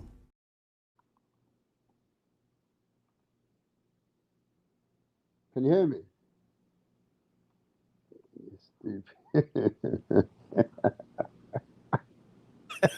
You're funny, bro. You're funny. But yo, can you do that, Punch? Can you separate the artist to the actual person? Yes. R. Kelly. So you didn't care that Michael Jackson fucking tried to play with kids? No. He didn't do that. Michael Jackson bad ain't do that. Ah, shut up. He fucking gave $3 million to a kid to settle out of court. He ain't moonwalk to children's butts. Anyway, so listen, we know that Never Never Land was not for there for no reason. He must have had some. He was did not moonwalk through children's butts. Whatever. But when there were some accusations and he had settled cases out of court, people started saying, "I ain't gonna listen to Michael Jackson anymore. I'm not listening to Beat It anymore. I'm not listening to Thriller." Yeah. But the truth is, his music is legendary music. I could separate. See, I still listen to R. Kelly all the time. Shit, hey, R. Kelly is the best R&B singer. I don't give a damn what he did. Mike Tyson is my favorite fighter. I don't give a damn what he did to Desiree Washington. I like Mystical too. Shake your ass, but watch yourself. Show me what you're looking for. It's like the third time he raped a woman. No, I can't lie though. He's in jail again, yo. This is the third time. Tensions on y'all plays a pimp. Right now was the place to strike your ass. Oh my God. Show me what you're looking for. Oh my I'm an Oscar De La Hoya fan too, man. I don't give a damn what he did with the lingerie. God. Chicago says Spencer's gonna beat it with his ass. They're gagging at each other in the chat, bro. No, then look, it is what it is, isn't it? A character. Look, real people, they don't like to join the both. They like to separate the character, or if they don't agree with the person or something they've done bad, they still they don't. You know what I mean? They say the music separate to what they've done. I think we do this in boxing though. Vicariously, we do this. I'm not indirectly. We do this in boxing as boxing fans. Like we don't really look at them as humans like that. That's why we don't care what they say. We don't care what they do. We don't care. We don't care that Floyd Mayweather, you know what I'm saying, was physically abusing his baby mother. We just wanted to see Floyd Mayweather versus Miguel Cotto. We don't care about Gervonta Tan Davis manhandling his baby mama and it went viral and stuff like that. And he went so down in Atlanta. We wanted Mike Tyson to come back from boxing, coming back to boxing after him being convicted of raping Desiree Washington. We don't give a damn. We ain't care about. Come on, let's be honest. Most of the people had this feeling like we don't give a damn about that damn bitch. You messed up the greatest heavyweight. You know what I'm saying? You messed his prime up. We don't care. We don't care. Think about this. We want to see Dimitri Bivol versus Beterbiev, right? We don't care that each and every day his baby mama is talking about him being abandoned her, abused her, and things like that. We don't care. We want to see Dimitri Bivol versus Beterbiev. She's saying cancel Dimitri Bivol. I don't want to. I want to see the fight. I don't give a damn what he did to you, woman. I want to see this fight. When it comes to these fighters, we don't really care. That's why they got the green light. That's why Teo could say what he could say, and there's no repercussions. Ain't nobody going to cancel Teofimo Lopez. Ain't nobody going to cancel Devin Haney. Ain't nobody going to cancel Canelo Alvarez or any other fighter that want to say something, or Terrence Bud Crawford or Billy Joe. I mean, they suspended Billy Joe Saunders' license, but they gave it back when he was demonstrating how to beat a woman in the heavy bag. When he was demonstrating, he was teaching, hey man, this is how you do it to a girl. We want to see Canelo versus Dimitri. We want to see Canelo Alvarez versus Billy Joe Saunders. So what you're saying is, if a P Diddy was a boxer, people still wouldn't care if he came back to boxing. If he was a fighter to that magnitude, nope, they wouldn't care. We didn't care, and it's not just the boxing. Punch Drunk Boxing is saying if P Diddy was in boxing, people would still fucking watch him, and they would accept him in boxing. And you know what? Punch is right, because before I used to watch YouTube, bro, I thought boxing had some kind of integrity, or some kind of a respect between how the fans look at boxing. But I was wrong, totally wrong. Since I've been watching YouTube, bro, I've seen people accept snitches. People accept pedophiles and they support them in thousands. I've seen people support people who want to kill people's children. So, you know what? In that aspect, the fans, you're right, bro. Boxing fans are the sickest fans in the world, the thickest skin, that they don't give a fuck. Even if a man was the biggest, I don't know, let's say the biggest snitch in the world, as long as he comes back or he talks boxing, or he walks boxing, or even he comes back to fight, ain't nobody give a fuck, even if he's a snitch. Mm-hmm. So boxing don't have no morals like that, bro. Boxing's a sport, a dirty, ugly sport, or you can say the good, the bad, and the ugly. There is some good, there's a lot of bad, and there's a lot of ugly, and boxing is that. I mean, can you tell me anybody that says something out of order or done something out of order and is X'd out from boxing? Yeah, so stop calling Haney a snitch. You're still going to watch him, bro. Yeah, Haney can snitch on all of you. Haney can send FBI to your house. You're still going to watch him. In the end, it will. You put him up versus a fighter that want to see him in the ring with. People going to watch it. This is boxing. And it's not only boxing, it's combat sports. Look at the things that Conor McGregor has done and said, slapping the old man because the old man ain't want to take his beard. You know what I'm saying? like Dana White smacked his wife and it went viral. Dana White, the president. Can you imagine if the commissioner of the NBA, Adam Stern, Silver, would have smacked his woman? They would have, that's it, you're fired. That's it. You no chances. Can you imagine if LeBron James would have manhandled, I think his wife's name, Savannah, like Javante Tank Davis did to his baby mother? Could you imagine? He won't be in the NBA, just like Rice from Baltimore was no longer in the NFL when he smacked up his wife in the elevator. In boxing is the green light. It's the green light in boxing. Could do anything. Because the fans is just as barbaric as what goes inside a ring. We pay money to see another human strip the health from another human. That's why we pay for combat sports. We don't give a damn about your health. That's why when a fighter be like, well, I got a broken hand, that's why I didn't perform. We don't give a damn. You know why? Because we pay and we cheer to see another human inflict pain on another human and strip the health from them. So we will see Manny Pacquiao get knocked out cold by Marquez. Not caring about, we're not like Jinky. She thinking that her husband died. Where are we like, yo, oh shit, yo. That's our sport. Hey, this guy keeps sending you a question, bro. He's addicted to this question. Yo, you think Charlos are ever returning to the ring? I hope, man. I want to see. I think somebody put it out there, and you know what? Demetrius Andre is back in the ring. I mean, Demetrius Andre is back in the gym. There's some rumors that Jamal Charlo versus Demetrius Andre might be in the card. Remember, it's Houston, so one of the Charlo brothers may be in the card. Or I heard Charlo versus Demetrius Andre, and I heard Jamel Charlo versus J-Rock. But I think if it's Houston, one of the Charlo brothers has to fight. I hope it's Charlo versus Demetrius Andre. That's a better fight. But maybe both Charlos. Can you imagine both Charlos fight separate fighters? That would be good. I mean, that's what they should do again. Jamal Charlo was back in training. And Demetrius Andre is back in training. I haven't seen a video of Jamal Charlo. I'll probably, you know what I'm saying, if I could send him a message and things that I'm just thinking, though, their value must be way lower than where they were and how they got to build back again.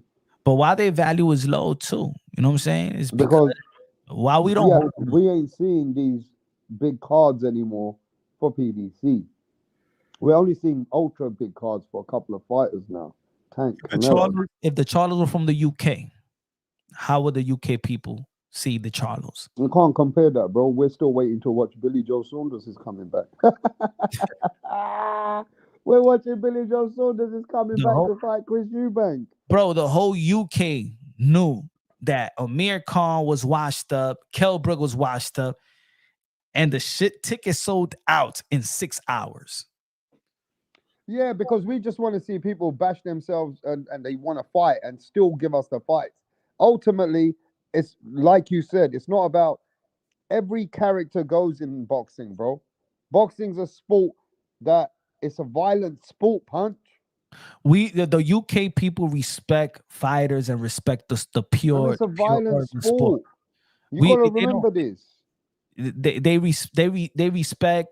And yeah, they could bash their favorite fighter. They could bash their countrymen. You know, if they lose a bad like an Anthony Joshua. But trust me, the UK people love Anthony Joshua. They wouldn't want him to retire. That's you know why?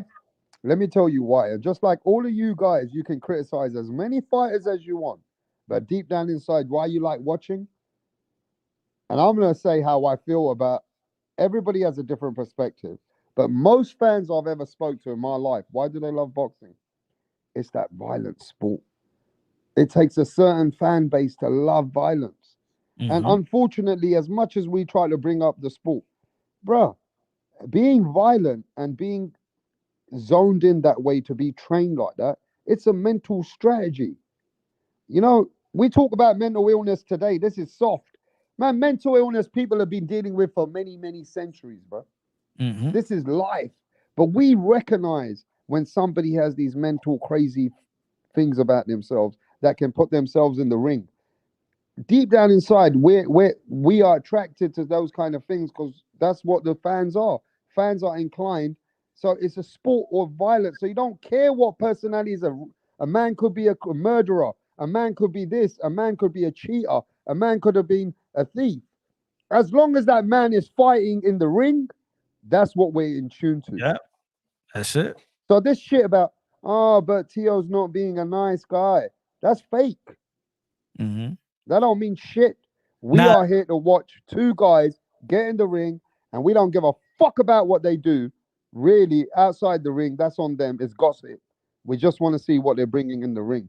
And yeah, there's a lot of mental crazy shit that a lot of fans are very, how can I say, Punch? But a lot of fans are very, I don't know, man. There's this word I'm looking for that they're very in awe. It's an awe. This Teofimo being crazy. Still gonna watch him because there's a lot of fans they're attracted to that match. No, but there's a new wave. It's a new wave that we was talking about early on when you was bringing it up with the respect, or what people say. Oh, Spencer was in the chat. He was like, "Oh, you gotta respect Bud Crawford, huh?" Man, I'm trying to get a fight, bro. Let's fight. That's it. Like, I'm gonna tell you in Spanish, a la buena o a la mala. We're gonna get it, whether it's good, whether it's good or bad.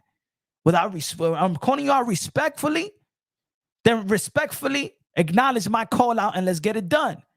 But if you go and try to snub me, you know what? I'm gonna disrespect you to get the damn fight. And I'm gonna keep on disrespecting you when Tio is going to his event, going to his fight, going to his face. That's what Bud Crawford was looking. Teofimo Lopez going to look at me and said, "Let's fight.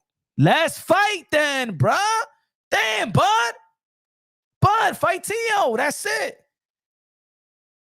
I don't like this Bud Crawford, to be honest. I don't like that. I don't like this shit, bro. These fighters be man weak. They get too even. These emotional fighters out here, bro. Do asking for a fight, another prize fighter for another prize fighter, another lineal champion asking another lineal champion. Yo, my bro, you think you could beat me up? Most of the world think you could beat me up, but I'm daring to be great. I'm not afraid of you, and I'm calling you out. Now, Bud Crawford, I want to even Teofimo Lopez to look at Bud Crawford like that. Yo, Bud, how many people have called you out in your career? How many people called you out? How many people been calling you out? How many people coming to you and be like, yo, I want to fight you. I want to dare to be great. How many people have ever said that to you? I'm saying it to you when you catching a damn titty attack. Let's fight. Come on, monkey. So I want to just throw this out there. You know how these Saudi Arabia's got billions and trillions to invest into how they want to host their sport, how the boxing now, how they want to host their events, right? Somebody told me the other day, yeah, and he goes to me, "Hey, you know what, right? I won't be surprised now if the Saudis change the rule in the sport over there in Saudi a little bit." I said, "What do you mean?" He goes, "Do not be surprised if you see something that has never been done before." So he's got me thinking now, yeah, that the Saudis are going to do something because he's heard it. But I don't want to call no names, yeah? That he's heard that Saudis are going to do something in boxing that has never, ever been seen before. Now, one of the things that I know he was quickly said to me is, "What do you think about this?" And I'm throwing it out this first. A tag team between two fighters against two other fighters. I can see it right now. Canelo Alvarez versus Bud. Canelo and Tio versus Bud and Shakur. Yo, look, I'm just letting you know, Punch. A tag team with the rules of each fighter fights a round. However they're going to put it together, yeah? And they're going to pay them multi-millions for the guys who compete. I just feel the Saudis are going to do something to shake up the game. He said, TS2 said, this is not the WWE. No, but this is different, bro. Look, this guy said it'll be crazy. Can you imagine? I want to get two of the most boringest fighters, they say, yeah? Let's get, I don't know, whatever you want to do. You can mix and match this however you want. Imagine they get Berlanga versus and Amanda Serrano versus Katie Taylor versus fucking somebody else with her. You know, imagine that, right? Yeah, I'll be good. Have add Amanda Serrano to the Canelo Alvarez team and then add Katie Taylor on the Bud team. I'm just saying, right? They can put anything together. Or, you know, you could mix and match it in every way, but just don't be surprised, bro. The Saudis are going to do what they want. They're going to control the game when they want soon. And they got all the promoters in their pocket because they're putting up the money. So they can play different games. But I hope, well, look, let's see what the Saudis might do. They might do something that we're not used to. But anyway, folks, man, you know what I'm saying? I'm going to end this live. Shout out to Rapstar Boxing Knowledge. Yo, Rapstar, you going to go live? Yeah, we're going live. Just got to give us a bit. I'm putting the thumbnail up. Everybody, go subscribe to Rapstar Boxing Knowledge. He about to go live. Go to his channel right now. It's smoke season. It's smoke season. It ain't ending. There's more topics to talk about. Is it Canelo Alvarez? Is he ever going to give David Benavidez a shot? Is he going to cock block David Benavidez? A lot of people saying that he's going to block David Benavidez from fighting the winner of Dimitri Bivol and Beterbiev. Yo, somebody put my link in the chat, bro. I'm out, Punch. Love, Punch. Respect. All right, my brother. Is Canelo Alvarez going to get in the way of David Benavidez daring to be great and carving his own legacy? I said this. I did a video about it. That's David Benavidez's fault. He was in position a long time ago when the WBC put him in number one mandatory position to face Artur Beterbiev. He didn't take that opportunity. So if Canelo Alvarez is going to use his IBF, WBA, or the WBO title and petition his way to fight the winner, then it's Canelo Alvarez versus the winner, man. I can't be mad at that as well. It's an opportunity for Canelo Alvarez to become a two-division undisputed world champion and get his get back versus Dimitri Bivol if he beats Beterbiev. November 15th is one of the biggest fights. I can't wait for this fight. Been waiting for this rematch ever since I attended the fight at Madison Square Garden with Katie Taylor versus Amanda Serrano. It was one of the greatest events and greatest fights I've seen in person. I love Amanda Serrano and what she stands for and what she represents. She's an ambassador to the sport of boxing. Katie Taylor has done so much for women boxing as well. These two are the ambassador of women boxing. And you know what I'm saying? If there is no clear-cut winner, who is the real greatest woman of all time, November 15th is going to tell us that. Amanda Serrano was daring to be great once again. She's going to be gunning for a two-division undisputed world champion. That means if she beat Katie Taylor, she went up in weight, dared to be great, became a two-division undisputed world champion, 7-division already world champion. She's the greatest woman of all time. If she beats, like no debate, she's the greatest woman of all time if she beats Katie Taylor. And I believe that Amanda Serrano is going to do her thing. I could see that Katie Taylor, she's great, and she did beat Chantel Cameron. It was still a close fight. I see Amanda Serrano beating Katie Taylor this time around. I thought that she nicked it the first time, but I think that she's going to win the second time around. So, ladies and gentlemen, y'all already know if y'all haven't subscribed to the channel, subscribe to the channel. Punch Wrong Boxing, a.k.a. Mr. Moonshine himself, el adobo, el sazón, el borracho, el pastor de boxeo. Ladies and gentlemen, I know we talk raw out here, man. Sometimes your feelings may get hurt, but at the end of the day, man, we break things down on bossy, logically, and objectively. We got a lot of energy. It's high octane. You already know. Love y'all. God bless.